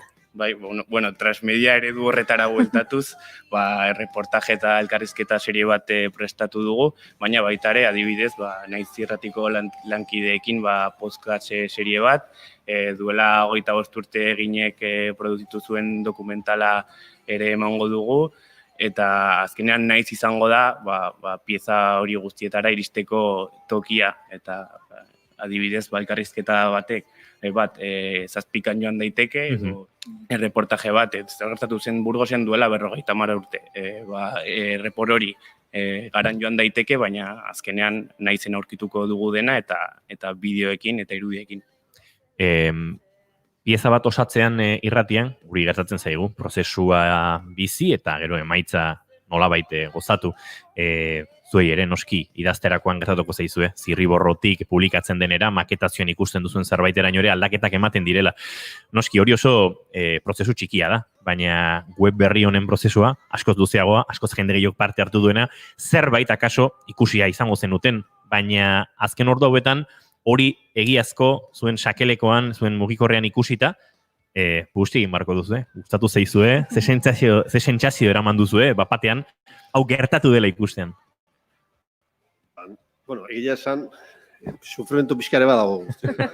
Etortu beharra dago, ez dela azkeneko egun eta asteak pixkat, hori ez, azken batean jartzen zu epe bat, eta epea iristen denako beti, bueno, gare batean esaminetan bezala, ez, azkeneko momentu arte, eta egia, lasaitu bat hartu deula, atera danean, gu aldez aurretik ikusita genuen, biztan da, txekeatuta genuen, egia da oraindik ere hobetuko dela, azken batean, webgune guztietan bezala, lehenengo momentutan agertzen dira bere gauzatxoak. Ez ditugu esango zeintzuk, jendeak ez fijatzeko, baina egia da hori hobetzen ere joango dela. Baina uste oso, egindan lana luze bat izan da, hor badago prozesu bat, diseinu prozesu bat, laguntal batzuekin egin genuela, gero maketazio prozesu bat, eta azkenen gure sisteman integratzea, eta hori atzotik gaur eginda. Osea, sistema aldatu da gaur gauean, momentu batean, ez? Eta hori ere momentu kritiko bada, ez? Aldaketa hori atzean borratzen duzu guztia eta sartzen duzu berria, ez? Eta, maila hortan, gaur arratsalde honetan esan dezakegu, pozik gaudela, oso pozik. Iñaki, urratsa handia eman dugu gaur, baina esan daiteke bidea hemen bukatu denik? Ez biztan da, ez? Azken batean ibilbide bat egin dugu, oendala 8 urte baino gehiago sortu ginen, hori ibilbide uste dugu oparo bat egintzala, eta orain nolait esateko hasi gara beste fase berri bada, eta hau da, lehen ez da azken urratsa baizik, justo kontrakoa, fase berri horren, etapa berri horren lehen urratsa, ez? Eta, eta egia esan gure asmoa bada, datozen aste eta hilabetetan orain egin dugun hori, hainbat aldaketa oraindik gauzatzeko daude, hobekuntzak etorriko dira datozen aste eta hilabetetan, baina etorkizunera begira, uste dugu oinarri bat jarri dugula, eta gure helburua da oinarri horren gainean evoluzionatzen jutea etengabe, ez? Azken batean, azken etapa ez da, biztan da, hemen han eta ibai dauzkagu, eta biztan da, etapa oso luzea izango dela, besteak beste, gure proiektuan ere, belaunaldi aldaketa bat ematen nahi dalako, eta hori ere guretzat garrantzitsua da, ez? Proiektu honen etorkizuna evoluziori bermatuko duen, badaukagulako oinarri hori, ez? Beno, eta amaitu aurretik, anei bai, zuek ere mustitzen nahi dugu. Nola bizi izan duzue? Izan da zuentzat ere, gaueko 12 mugikorrean pendiente egote hori, zerbait ikusi izango zenuen, baina ez dakit. Dineu ez. Dineu goizian jaiki eta egisa da hori aurretik ikusitza zakaula pixkat, irudi batzuk. Eta bai da pozgarrixa, eta nik uste azkenian eraberritze honetan beste apostu badala naizekin duana, biharrezkoa, uste dute bai, eta nik uste irakurle askok, zuk esan bezala, 12etan konektatzen dian horiek, sorpresa edera hartuko zebele, espero dut ederra izatea da gustoko izatea, eta lehen aipatu danan arira azkenian kasetari batek ere ikusten doanean bere lana modu berezi baten maketatu dela eta behantzat ere bai da uzpo da, bai da garrantzitsua, bere piezai beste itxura bat emasakolako, eta horrek azkenean erakargarri da irakurliantzat, eta garai honetan ikusteet are gehiago. Sorpresa bezala hartu nik. Baina, ikuste dut ez dela izango sorpresa bakarra, ez? Urrats bat gehiago izan da, baina ibilbidea luzea da, eta hori, hanek aipatu duen moduan, baina sorpresa gehiago eramango ditugu. Beno, sorpresa horiekin gozatzen jarrai dezagula. Guk saioarekin ere aurrera egin behar dugu. Oraindik maite duten tartea goiuri egin gabe daukagu. Gaur saio berezia, egun berezia delako, eta halako egitura aldaketa egin diogulako saioari, badatoz gure kanpotiarrak segituan, eta eurekin badugu gai potula gaur. Eta badakizu zein behar duen? Apostua. gaur saioa amaitzeko zenbat aldiz esan deun transmedia, hitza, eta mamia hitza. Mamia oso polita da. Mamia oso polita da. Iñaki Altuna, Ibai Azparne eta Ane Urkiola, mila esker zuen azalpenengatik gozatu, berrikuntza honen azken orduetan gertatu denaren, eta oraindik etxera iritsi, gaua heldu eta hausnarketarako denborari izango duzu, lehenengo egun hontan, beraz, mila esker eta hori, gozatu dago gizuena. Mila esker zuei. Som a temps d'escoltar la remor de dins. Sempre corrents es va fent fosc i no es veu el camí. Hitzeman, da berri bat berria benetan, euriak idatzi du zeruan. Hitzeman, la primavera dels teus ulls a l'infinit, si et tremolen els genolls és que ets aquí. Oh, Hitzeman, oh, momentu hau, betiko oroitzea. En la nostàlgia del record i el demà hi haurà sol. Hitzeman, momentu hau, betiko oroitzea. En la nostàlgia del record i el demà hi haurà sol. Hitzeman.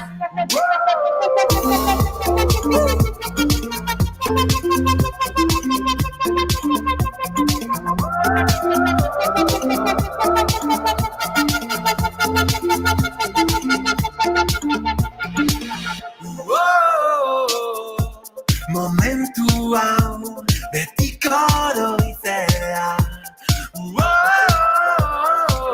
En la nostàlgia del record i el demà hi haurà sol. Hitzeman, momentu hau, betiko oroitzea. En la nostàlgia del record i el demà hi haurà sol.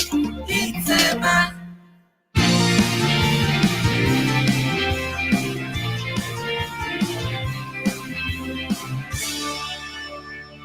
Bigarrenak ez direlako beti okerragoak, bigarren kafea.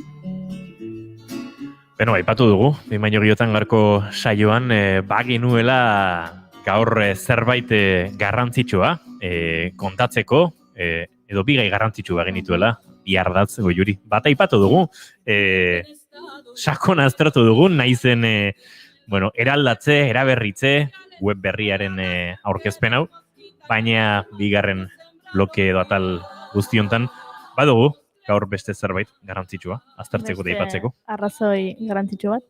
Emakumearen kontrako indarkeriaren aurkako eguna da.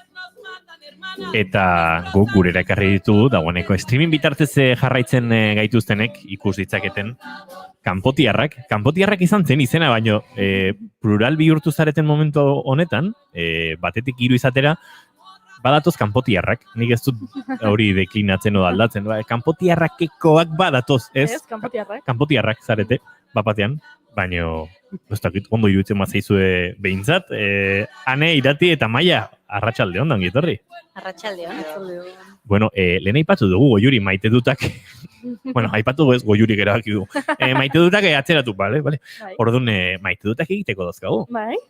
Eta oain bost geha, bost maite dut. Zenbat gauza maite ditzak egun bosten artean. Bai, ni hasiko naiz? Maizuna. Bale, nik maite dut, belarra hankutsik zapaltzea. Guztia edo lehorra? Edo zein? Biak.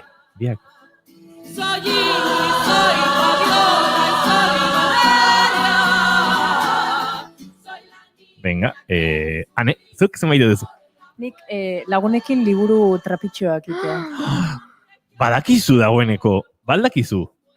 Goiuri, ez daki. Ez dakit. Ze jakin behar nuke. Hau bai dala maite duta. Bai, gainera, eske saioko irakurleenen artean, uste dut, ane hor da biela top 3an uste dut. Bai. Bueno, iratira maiar irakurleak dira, ez dakit, eta Goiuri ere, bai. Hemen irakurtzen ez duen, gutxi irakurtzen duena ni naiz. Bai. Bueno, sortu deu... Bueno, sortu da. Sortu da, Bai, gertatu da. Bai, gertatu da. Liburu truke gunea, bigarren kafeko estudioan. Bai. Oraindik ale gutxi daude, baina gainera oso gertuko aleak dira. Oso polilla, daukau Igor Estankonan Moskito. Badugu Juan Ignacio Artxuagaren ideia eta balioen bestelako izenburuak 3 lerro dauzka. Zenidetasuna ondo aztertzen duen...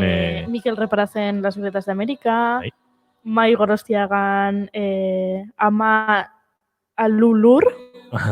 Rabindranath Tagoren Pájaros y Luciérnagas daukagu. Baita. Mikel Sotoren Suak pizten direnean, gaituenen. Mikel Sotoren liburua. Mikel Sotoren liburua, gainera Igor Estankonarekin aztertu genuena, baina orain txineik ere izenburu ez daukat garbi. Suak pizten direnean. 33 eskil ere. 33 eskil. Horreko astean aritu ginen gainera hilkanpaiak filmaren inguruan, asteburuan zehar ere askok izango zuten aukera ikusteko. Eta Carmelo Iribarrenen liburua, baina hori nerea da. Baiz, opariak elkar banatu daitezke? Bai, hombre. Bai, bale, orduan hor jarriko dugu. Guk nahi zuenka emakume batzun literatura baita karreko dugu, orduan pixat, konpentsatzeko, zegizor nizen asko dut. Egia da, Egia da. Ba, ikarri barko duzu, Guk ere karriko dugu, baina... Bai, ze Farrokzaderen libururik ez daukagu. Lortu barko dugu baten bat, Bai, lortu behar dugu. Ba, ekarri, hane? Ekarri batzuk guk ere karriko ditugu, baina hartu parte, gure liburu ekartuk eta gune honetan. Irati eta zuk? Zein duzu maite dut, Ni kontzertua gustatzen zaizkit. Kontzertuak. Kontzertua jutea. Aurreko asteburuan baten bat ikusi zenuen. Bai, eta horrekin oraindik jarraitzen dut horrekin ala horren. Eta oaingo kontzertutako esperientziak baita maite dituzu? Eske oso desberdina da. Desberdina da, baina nala ere kontzertu batean egotea eta pixkat maskarilla eta distantzia eta alde bat erauzten dezunean, baina zaudenen kontzertuan sartuta ze pakea, ze ondo. Hori gustatzen zait. Ze ona. Eta Maia? Maiak ze maite du? Ni hasi naz Sartzaroko dekalogo bat etxan. Ui! Bai. Agera zeldu? Konturatu naz, nahi baik, euskisak urtaten da benin, danok euskirutz joten gazela, eta hori eritxegazta dela Sartzaroko lelengoko sintomi. Ordunde, hori dekalogoko lelengoko arau. Noiz igarten dugu edadin aurra guzela, instintibamente euskiseto baten duguenin. Eta gaina esaten duen, zelako edartu azurrak, horako komentaxo bateaz, konberte gaina. Gero bigarrena da, azukri gitxitzen duguenin. Ez, azukrik ez, horren besteik ez. Umetaz azukrik, kotxariaz jaten genuenin, diz. Eta 10 10 bete behituzu. Ja, Sartzaroan zaudelako. Bueno, hirugarrena da, semaforu gorri danien be, kamino erdire urtetik. Ze, gaztik, igual korrikan alko daue, kamino guza, baina zu jazta solakoa jile bardin urtetezu. Horretxek iruratak, eta 10 arte ondiokan falta gazta, baina, bueno, ideia politxerizten gazta. Maite zaitu. Ez horretxetxe nik maite dut ez betiak adian neu matxiroten, bestik matxina ben neu, betiak gator dikotomixi. 10 osatze dituzunen kontatu behar dizkigu hemen bigarren kafean. Edo danon artin osatu gainkez? Bale, bai, pentsatzen jungo beha. Edo entzuleak, 6 sortzi... Goiuri, Ezeiza, Arandia. Zein da bigarren kafeko telefonoa? Bim bam, bim bam, bim bam! 6 sortzi! Konexia galdu dugu segituan garazoekin. Hori zano da igual laugarrena? Ez, ni gaztea naiz, eta nik gure entzulekin sare sozialetatik aitzen naiz, ez mugikorretik. Orduan Inigo, zein da? Zenbakia. 6-8-8-7-2-4-8 telefonoan bota zuen mezua, sare sozialen bitartez ere bai, noski, eta streaming bitartez, zuzenean gurekin bat egiteko aukera, baduzu, Nik maite dut, zerbaitetan goiuri zahartua dagola ematea, ze komplejo handian bizi naiz. Etengabe zarra nagola esaten dit, teknologiekin hola pixkate naizela oso trebea, aiona, hau gutzi, nik ingoet, ez dugu no seke, eta bida, behintzat telefonanik badakitazuk ez? Hori da nire heldulekua, bizirik sentitzeko. Heldulekua. Sangre en el duro del cuerpo, precipita la cabeza. Bueno, kantu hau aukeratu dut. Ondo, irati? Ondo. Una herida. Munduko ama guztiei eskinitako kantua. Ez da inbeste, farsa genero imposible diskoa Silvia Pérez Cruzek kaleratu zuela. Pena salada entzun izan dugu. Saio hontan, esango nuke atal hontan, kanpotiarrak tartean ere, bai? Ez da gizor batik. Las flores se desvanecen, devoradas. Beno, baino gaiari heldu beharko diogu, ezta? Eta uste dut, denon artean heltze izango dela honena. Emakumearen kontrako indarkeriaren aurkako eguna da espazio emana izan diogu. Uste dut, ezta? Hausnarketarako leku izateko, erantzunak baino, akaso erantzunak ez tozkagulako hainbeste ez, irati, ane, maia, goiuri, baina bai pentsatu nahi ditugulako elkarrekin ez. Bai. Gaina, hori esanin bar deu, larun batean, aurrekoan aprobetxatu genuen nola elkartzeko, eta hau pixkat elkarrekin prestatzeko la eguzkitan, eta ja edade batekin, ez, eguzkitan. Eta zintzen duten kaleko atarira aurkitxikiak atera eta... Pues kasi, Kasi. Pentsa, gaur egun espazio publikoa berreskuratzeko ia bidea hori da, ez? Garai batean Aitzona Monek herri txikitan eta gure Aitzona Monek gazteak zirenean eta egiten zuten hori. Zuek ere egin dezakezue. Bai, posantzeko zerbait genuen.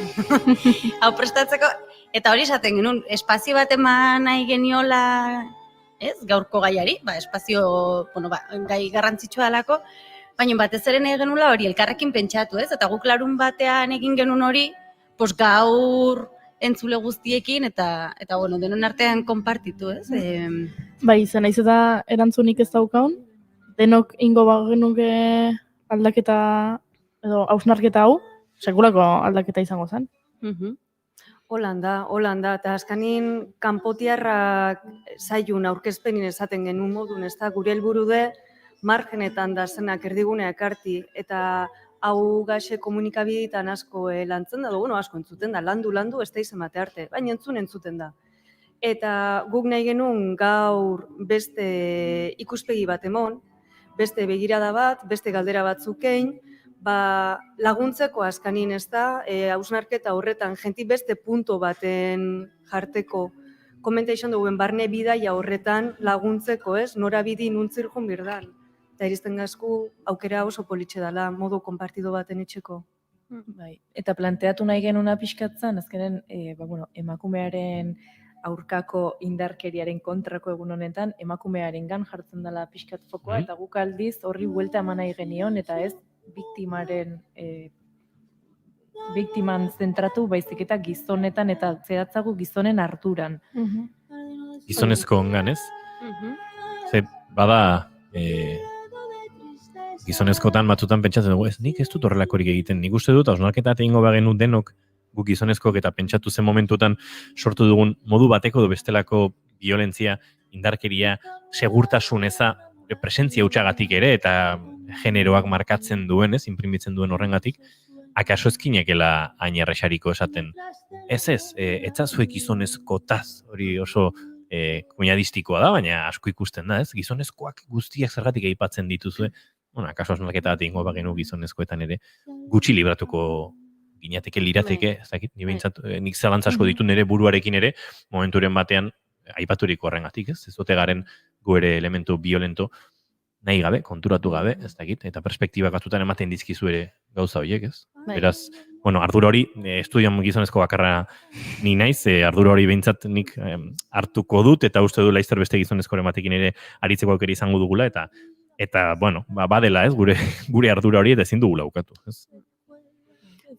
Baita gero, inkluso, hori ez, galdeketak egiten dianen, edo inkestak edo, ez, entratzen da asko emakumei galdetzen, ze bizituten, ze pairatuten, garrantzizkoa dela dudarik gabe, baina oso datu gutxi daude, gizonezkoen jarreren inguruan, ez? Zergatik itzai galdetzen beztegit, 10.000 gizonei ze jarrera eduki dituzten edo ze gauzak egin dituzten edo...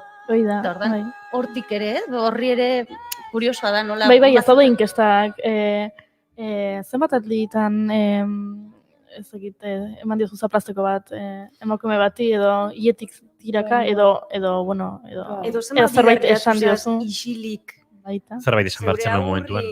Ikusi zu egoera bat emakumeentzako oso desoro Susana eta ez dozu isebe esan, ez? Da bada, holako inkesta batek alko leuke adibidez interpela zuzenin.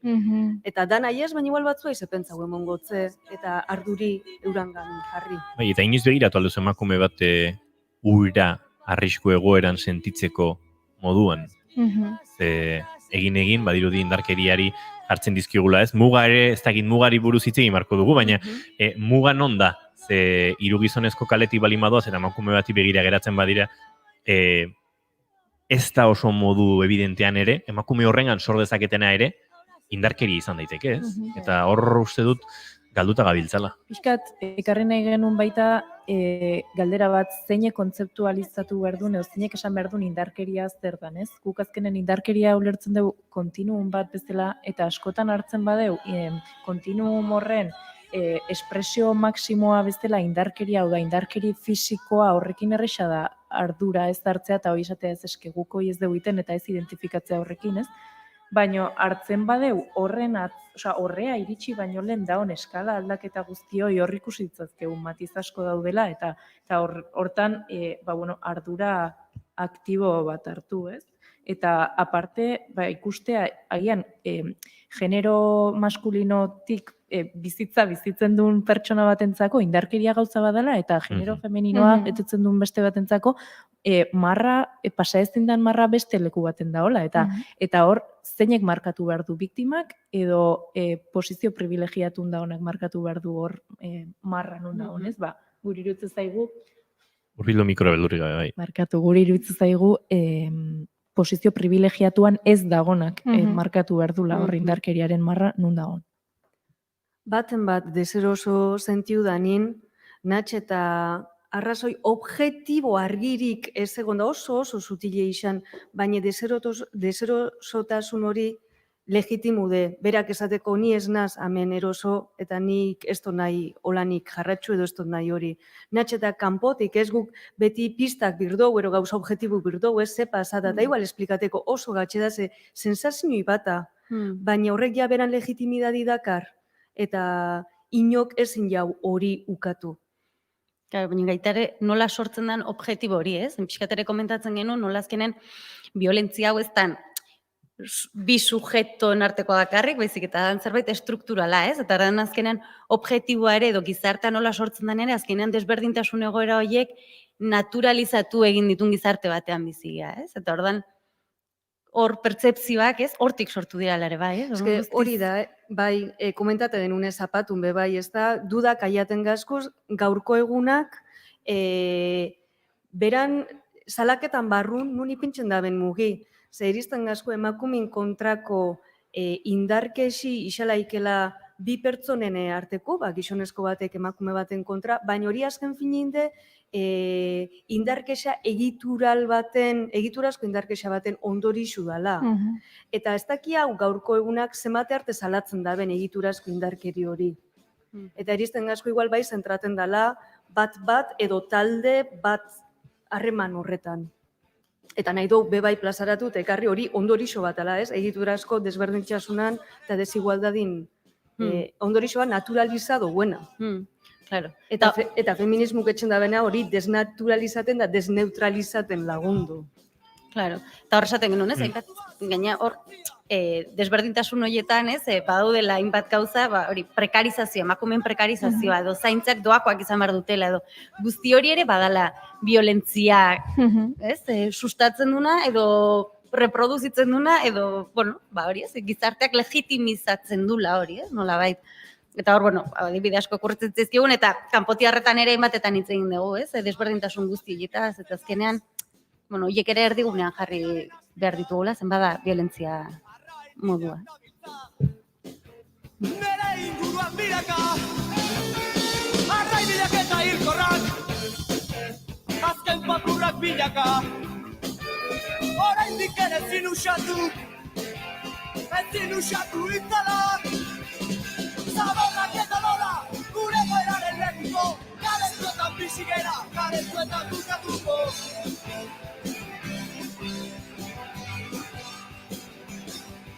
Zaborrak eta lola, gure goeraren lekuko. Bueno, eta bai, telefonaren bestaldean badugu dagoeneko isuo, eta agurtu egin beharko dugu. Arratsaldeon. Kaixo, Arratsaldeon. Bueno, aipatu behar dugu maskulinitatearen inguruko tailerrak eta lantzen dabilen pertsona bat dugula telefonaren bestaldean, besteak bestez, egia da esparru askotan aritzako da, baita musika gintzan eta beste hainbatetan, baina ongi etorri bigarren kafera. Hementxe entzuten zaituzte, Iratik, Maiak, Ane, Goiurik, ondo entzuten duzu, ezta? Bai. Kaixo. Arratsaldeon, isuo. Kaixo, Arratsaldeon. Eskerrik asko ongi etorriagatik.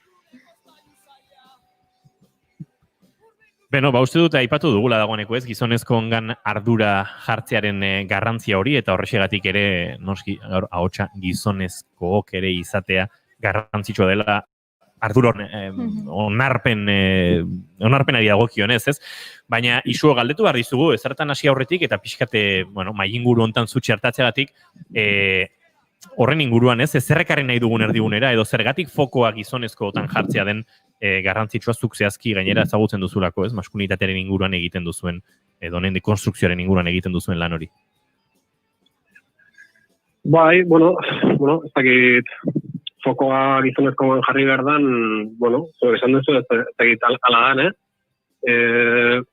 ze askotan baita, saiatu izan geanetan gizonezko matxismoan kontra lan egiten, askotan hartu izan protagonismurako joera, berriz gure rola reproduzitzeko joera, eta guretzako oso zaila izatea hortik ateatzea, zirkulo hortatik. Orduan, fokoa jartzea ondo dago, baina tamainan, zango nuke.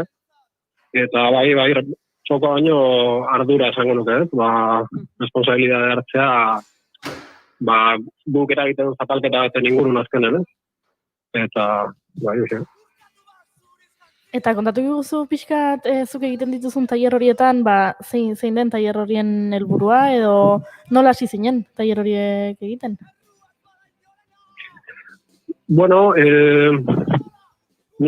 Taileran helburua,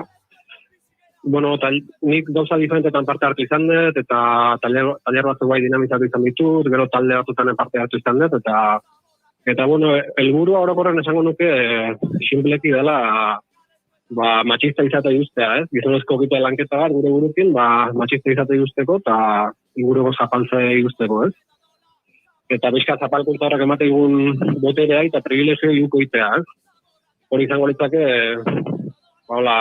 esaldi baten esateko helburua, Baina, gero bide hortan, pauso asko eman izatea, eta, jarduteko modu desberdina dare, talde batzutan edo bestetan. Baina, orokorren hortan saiatzea, lanketa aditen gure burukin, matxista izate justeko, hor zaintasun desberdina topatzea itegu, eta zailena izatea, konkretura jotzea, teorizatzen da askotan erratzeite dugu, baina gero benetan eman beretugun pauso gure bizitzan, privilegioi ukoitzea praktikan zer da inbar deuna, asko kostatzea igorri iriztea, azken zinen, hilide luzeko lana dalako, asko da sensibilizatzea, inguruko noiz sentitzean gu handik erasotuta, edo zapalduta, hori perzibitzeko sensibilidade da izatea askotan, hori denbora luzeko lana izatea. Lanketa horien inguruan ere zehaztu eta sakontzeko aukera izango dugu, baina uste dut garrantzitsua dela Irati Maian, isuok aipatu den hori, fokoa gizonezkotan, ardura da zentrora eraman nahi duguna, ez hainbeste gizonak zentrora, baizik eta ardura hori, gizonezkoak badugun ardura hori zentroan jartzea dela hemen garrantzitsua, ez? Ze bestela azkenen, berak aipatu duen bezala, pixkat erreproduzitzen da botere edo protagonismo sistema berdin hori, ez? Osea, gizona, ze ondo, ze gizon ona esango deu, honea torri delako sexismoaren aurka datorrelako, eta azkenen hor da hon borroka feminista guztioi jaia bigarren plano batera pasatzen da. Eta da, bueno, gurekin batea, baino ez dutela protagonismo hartu behar, eta orduan arduretan. Ardura hori ulertzeko ere badaude datu batzuk, eta uste dut esanguratsuak direla, ikerketen arabera, gizonezkoak ezagutzen ez duten batek hiltzen dituen bitartean, emakumezkoen biktimen ia erdia gertukoak izaten dira, eta munduan ere hildako 10 emakumetatik 4,6 gizonezko bikotekideek edo bikotekide horiek erailakoak direla. Erailako emakumeen 43% gizonezko bikotekideak edo bikotekide hoiak hilduela. Inemen arabera, beste datua mundu mailakoa zen, ez dira hainbeste urruntzen, denak ere erdiaren bueltan badabiltza.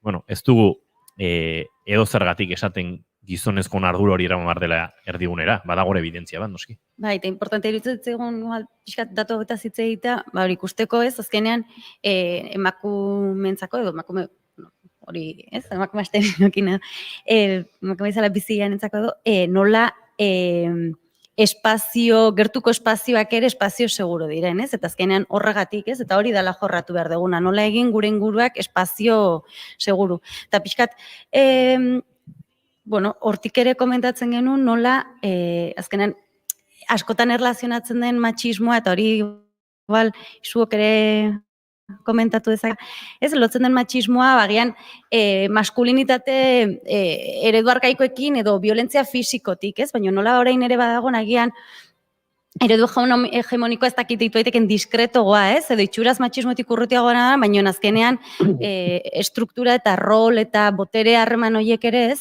reproduzitzen ditunak, eta ordan nola lotzen dan, ez eskenik ez dut, ez, indarkeria modu horretan edo fisiko hori ez egiten, eta orduan nila beste leku batean ez, posizionatzen naiz, eta neri ja horrek ez dit interpelatzen, ez, eta hor nola badagon, bueno, beste lanketa bat, ez?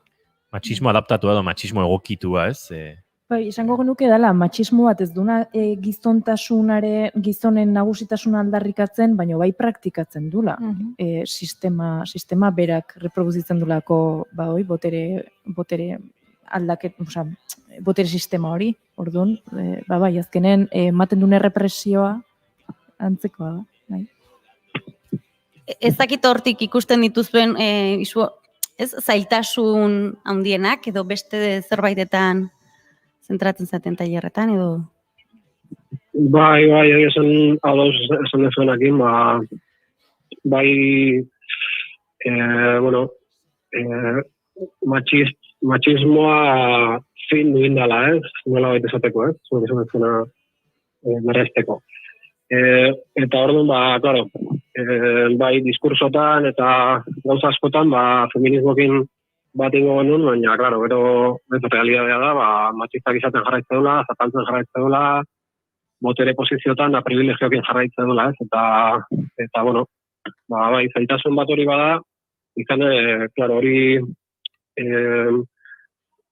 horreiuko itea eta gainetik entzea rol hori, bueno, zailagoa da, edo denbora gehiago eskatzeko, ez? Eskatzeko kontzientzia lan handi bat, eta askotan gure burua kuestionatzea, eta ere deseroso batzuta jutea, ez? Eta dela harremanak, sexualidadea, ulako gauzak, ez? Eta bai, bada zailtasun bat izan, bueno, gizon taldetan edo tailerretan eta askotan gertatzeana, gizonezko dexente animatzeala nobeda de horta, ez? Ostra, hori landu behar dugu, eta baina gero zailtasuna izatea jarraikortasuna, ez? Bueno, denborakin, helburua delako puntu deserosoieta jutea, eta, bueno, azken zinen gure burua zapantzaile bezala ikustea, eta konturatzea hortaz ez, zertan gehan hori.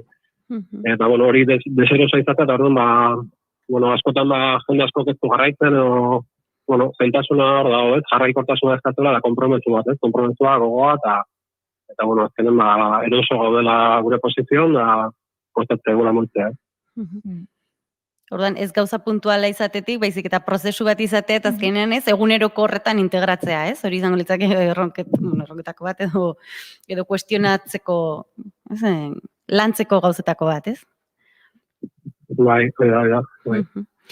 Eta gero, komentatzen genuen ere bai, ez? Ola, pixkat hau pentsatzen egin janen, ea belaunaldien artean desberdintasunak ikusten diren, ez? Gu bai genukan, bueno, ez dakitzen ginen pentsatzen, gure inguruan, ez, behar bada, orain dela urte batzutatik onera, aldaketa batzuk ikusi ditugu, edo, baina gaur egungo gazteak, ze puntutan dabiltza, ez? Edo, hor ikusten da belaunaldien artean desberdintasuna, edo da bakoitzak egin beharreko, bakoitzak edo talde bezala egin beharreko prozesu bat, edo...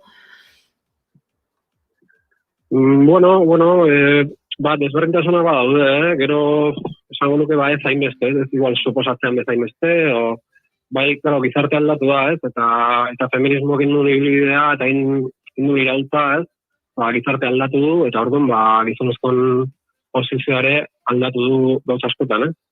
Eta, eta ez pentsa belaunaldi askotako jendekin ibili naizela elkarlanen, bai, igual, zintuetela, zarragokin, gaztegokin, baina orokorren parte hartu izan eten taldetan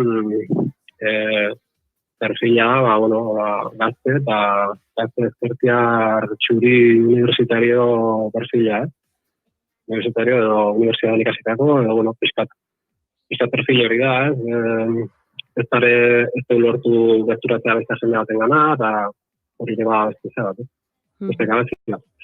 Baina, belaunaldien artean, desberdintasuna hor gara, ez, zarrago dienak, bizi izan duen beste garai bat, diktadura, ez dakizte, soldauzkain duen, eta orduan, eta gaur egungo gaztetxo, batzutan, igual, ohituko daude, neskakin gehiago ibiltzea lagun artean, kuadrilean, edo lehen baino, ez, hori igual, bai aldatu dela, eta horrek aldatzeitu gauzak, ez.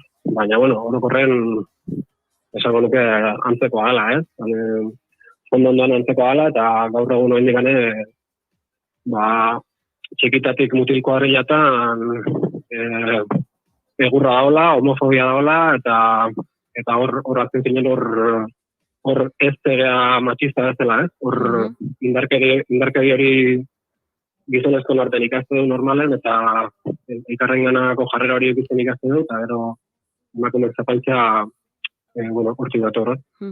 Eta hori gaur egungo gaztetan antzea dela, esango nuke, nahiko nuke ez dela izatea, eta nio kerreutea, baina antzea dela. Eta beste galdera bat, zuk zein pentsatezu isalaikela hor gizonezkun mentalidadi aldatzeko klabik, zeintzuk isalaik ez gakuk, eta zeintzutiz erronka ikandixenak ezasunan aritxik, nukulertu nahike, gizonezko perfil mota batean aiaten dela mesua, aldatu biharran mesu, ez? Eta beste gizarteko zati handi bat gehatzen dela, eta ia zela nahiala iken eurakana, hortik aparte ia ze beste erronka ikustezun, eta ero zerrek funtziona da benbe bai. Mentalidadi aldatzeko orduniak klabe batzuk badazen, edo igual ez? Hortik hasiko naiz, funtzionan gauzak badare, dinamikatan da inizan ditugu gauzak, pixkat, oinarrie, homofobian gai aipatu eta homofobia bada klabe handi bat gizonezkoen artean, hori, giro hortan azidealako, eta horrek sortu igulako gero zapaltzaile izatea, eta gizonezkoen elkarrenganako nako harremanetatik oinarria egotea dela askotan. Eta hori tailerretan eta hori lantzeko beti itedun saiakera da gizonezkoen artean beste giro bat eskaintzea edo hori hortan saiatzea. Gure artean goxotasunez elkar tratatzea eta kompetitibidadea eta elkarri beldurra eta hori eskaintzea. Orduan horrek bai sortu da goxotasun bat eta sensibilidade bat, gehiago elkar entzuteko eta izkat beste lekun jartzeko kapazidade hori lantzeko. Eta bai horrek funtzionatzen da, giro hori, atxegina hasiera baten, zagunuke gizon taller eta elkartzea. Eta, gero kontua, segi gardala bide hortan eta ere mudu ezer oso zapaldu, eta hori ez da erreza izaten. Baina bai funtzionatzen da hasiera baten, eta bai badala jendea erakartzeko gauza bat, ez? Azken finean, gizonezkoen artean beti giro zakar bat ezautu dugu, izan agerikoagoa elkarri jotzen, edo izan pixka sutilagoa, baina giro zakar hori gizonezkoen artean, gizonezko danok ezautu dugu esango dut, Orduan bai horre funtzionatzeula. Eta bueno, erronka izango litzake pixka, azken finean, gizonezko asko jakin ez du egingo beste gizon batzuk hau lantzen nahi diala, eta bai zabaldu behar dela, baina baita, horren berri izatuen asko, ez dira animatzen parte hartzean ikuste, ja, sumatzen zaiolako usaia, asuntoa mundu bi joan, eta ez talako bat erosoa, eta bueno, azken finean, hor, iritzi desberdina daude, baita gai hau landu denen artean, batzuk esategu gizonezkontzako deserosoa, desagradablea, eta hori dana izan behar duela, azken finean privilegioi da botere posizioi ukoitan egeala, Eta orduan, izan behar duela bizipentxar bat gizonezkontzat, eta galdu behar duela nola baitez. Bueno, hori hor dago. Nik esango duke, zapantzaile izate guztia, noski, galtezu botere posizio hori, baina hori norbeantzako ere posizioa gala, hortaz jabetzea, eta orduan, bueno, ez da berreza, nola zabaldu behar dugu hau. Gizonezkontzako posizioa dan gauza bezala, edo nik ala pentsatzen, baina bai, erronka hori da, jende gehiago gana egistea, eta jendea sensibilizatzea, eta hausnartzea horren inguru, Askotan, baita eskotan da bilizan genen tailerrak egiten, egoitzaldik eta askotan inoiz hortaz pentsatu ez zuen ikasle edo gaztei gaia mai gainean jarri eta pixkat mutilen arteko giroa, homofobia, pixkat horri buruz pentsarazi eta norbea gaiatzea konklusio batzuta, gauza asko ageriko dira. Orduan, bueno, sensibilizatzea, pixkat pentsaratzea gai honen inguruan, hori izango litzake erronka, nire ustez. Bueno, isu jarraituko dugu, oraindik denbora badugu saioan, atxaleko seietar hor biltzen hasi gara, geldialditxo bat egingo dugu saioan, eta azken minutuetan egingo dugu gai guztiaren inguruko alako analisi edo laburpen eta gura, eta gainera gaur baditugu, hainbat elkarretaratze eta hainbat konzentrazio Euskal Herriko hainbat txokotan, eta hori ere helduko digu. Zaudete hor eta minutu pare batean jarraituko dugu zuekin hemen, bigarren kafean.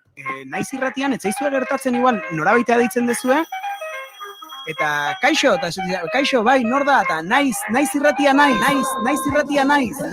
hor dago aukera basartzeko bukle batean, naiz irratia naiz, amaiera gabeko bukle batean. Begira, hau ez dugu mikrofonatik kanpo hitz egin, baina egia, problema de xente ematen dituela, ze, klaro, hau kaixo, asirra rasti naiz.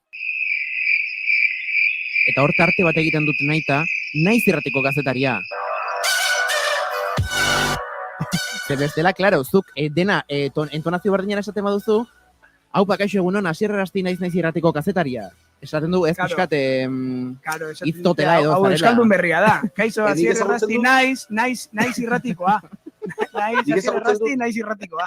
Nik zautzen du tipo bat, deitzen dena I am. Oh, no. Eta hau egia da, ingelesezko klaseetan, what's your name? Eta I am, esate zen.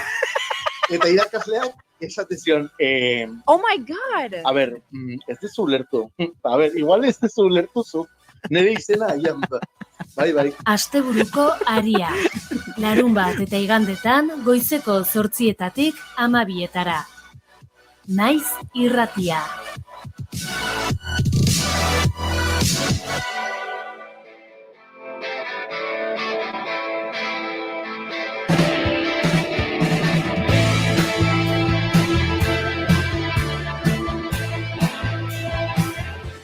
Beno, bazken minututan murgiltzen ari gara, dagoeneko gaur azaroako 25 dituen asteazken honen azken txampan, eta izuo eskerrak eman bardizkizugu, gaur guretzat hartu diko denboragatik, eta gurera ekarritako, hausnarketa honengatik, uste dut gizonezko ongan utzi dituela, hainbat esan guk geu prozesatu eta gure ondorioak ateratzeko.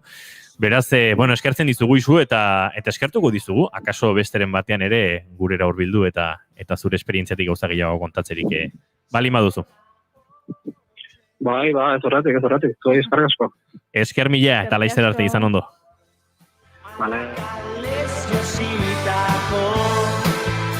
Bueno, uste dut garbi geratu dela zerbait, ez? Eta dela gizonezkoak hartu behar dugula. Gure ardura hori, aipatu dugun erdigunean gizonezkoen ardura jarri behar hori, baina noski, horrela erdigunean guk jarri eta atzera pausa ematen badugu ez duela ezertarako balio, eta guk ere heldu behar diogula gure maskulinitatearen dekonstrukzio lan horri, sortzen diren tailer hoiei, eta baita nik uste dut izuek esan duen horrekin gizonezko asko oso ados egongo garela, kuadrillan, txikitatik, izan modu evidentean edo ez, homofobia hori oso latente dago.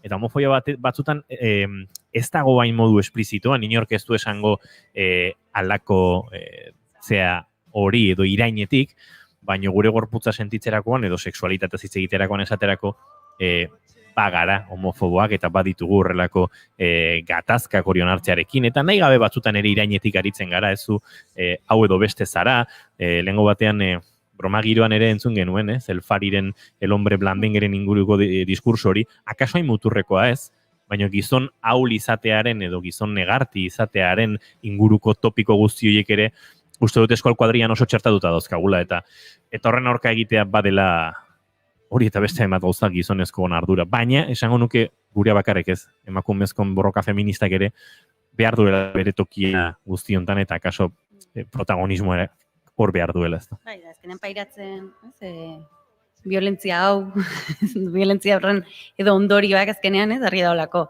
nor pairatzen ditugun, orduan, bueno, hortikan, burruka horretan jarraitzea eta gure espazioak, okupatzen jarraitzea eta marra jartzea, Eta geure begiradi hegemoniku bihurtzeko lan horretan aurra pausuk emuten alegin juko gazela.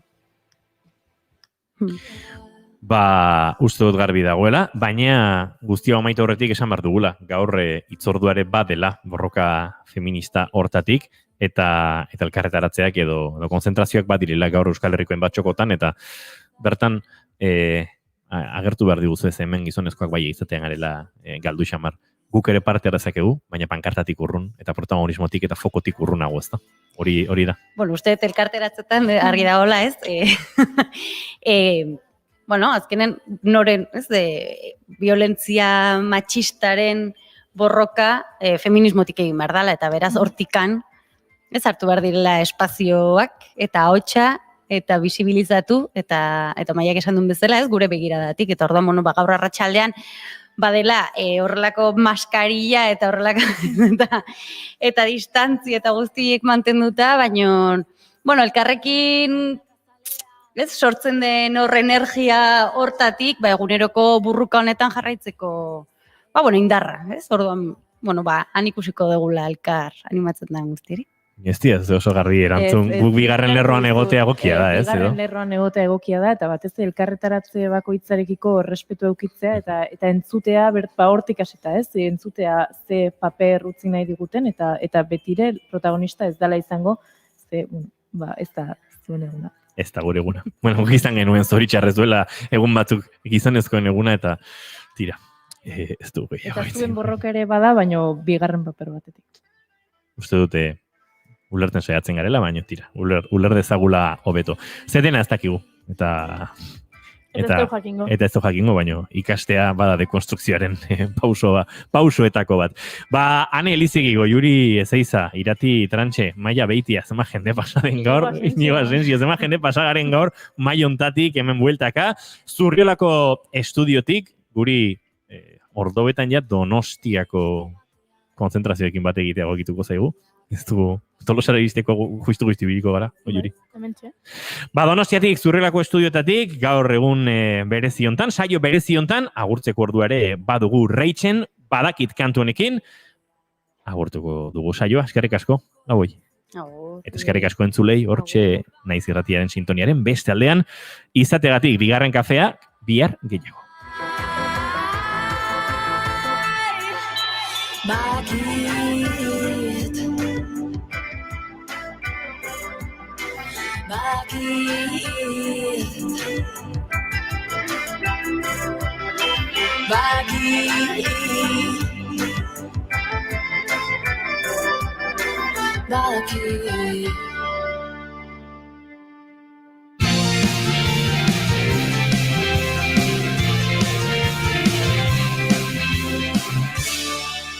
Keep calm and bigarren kafea.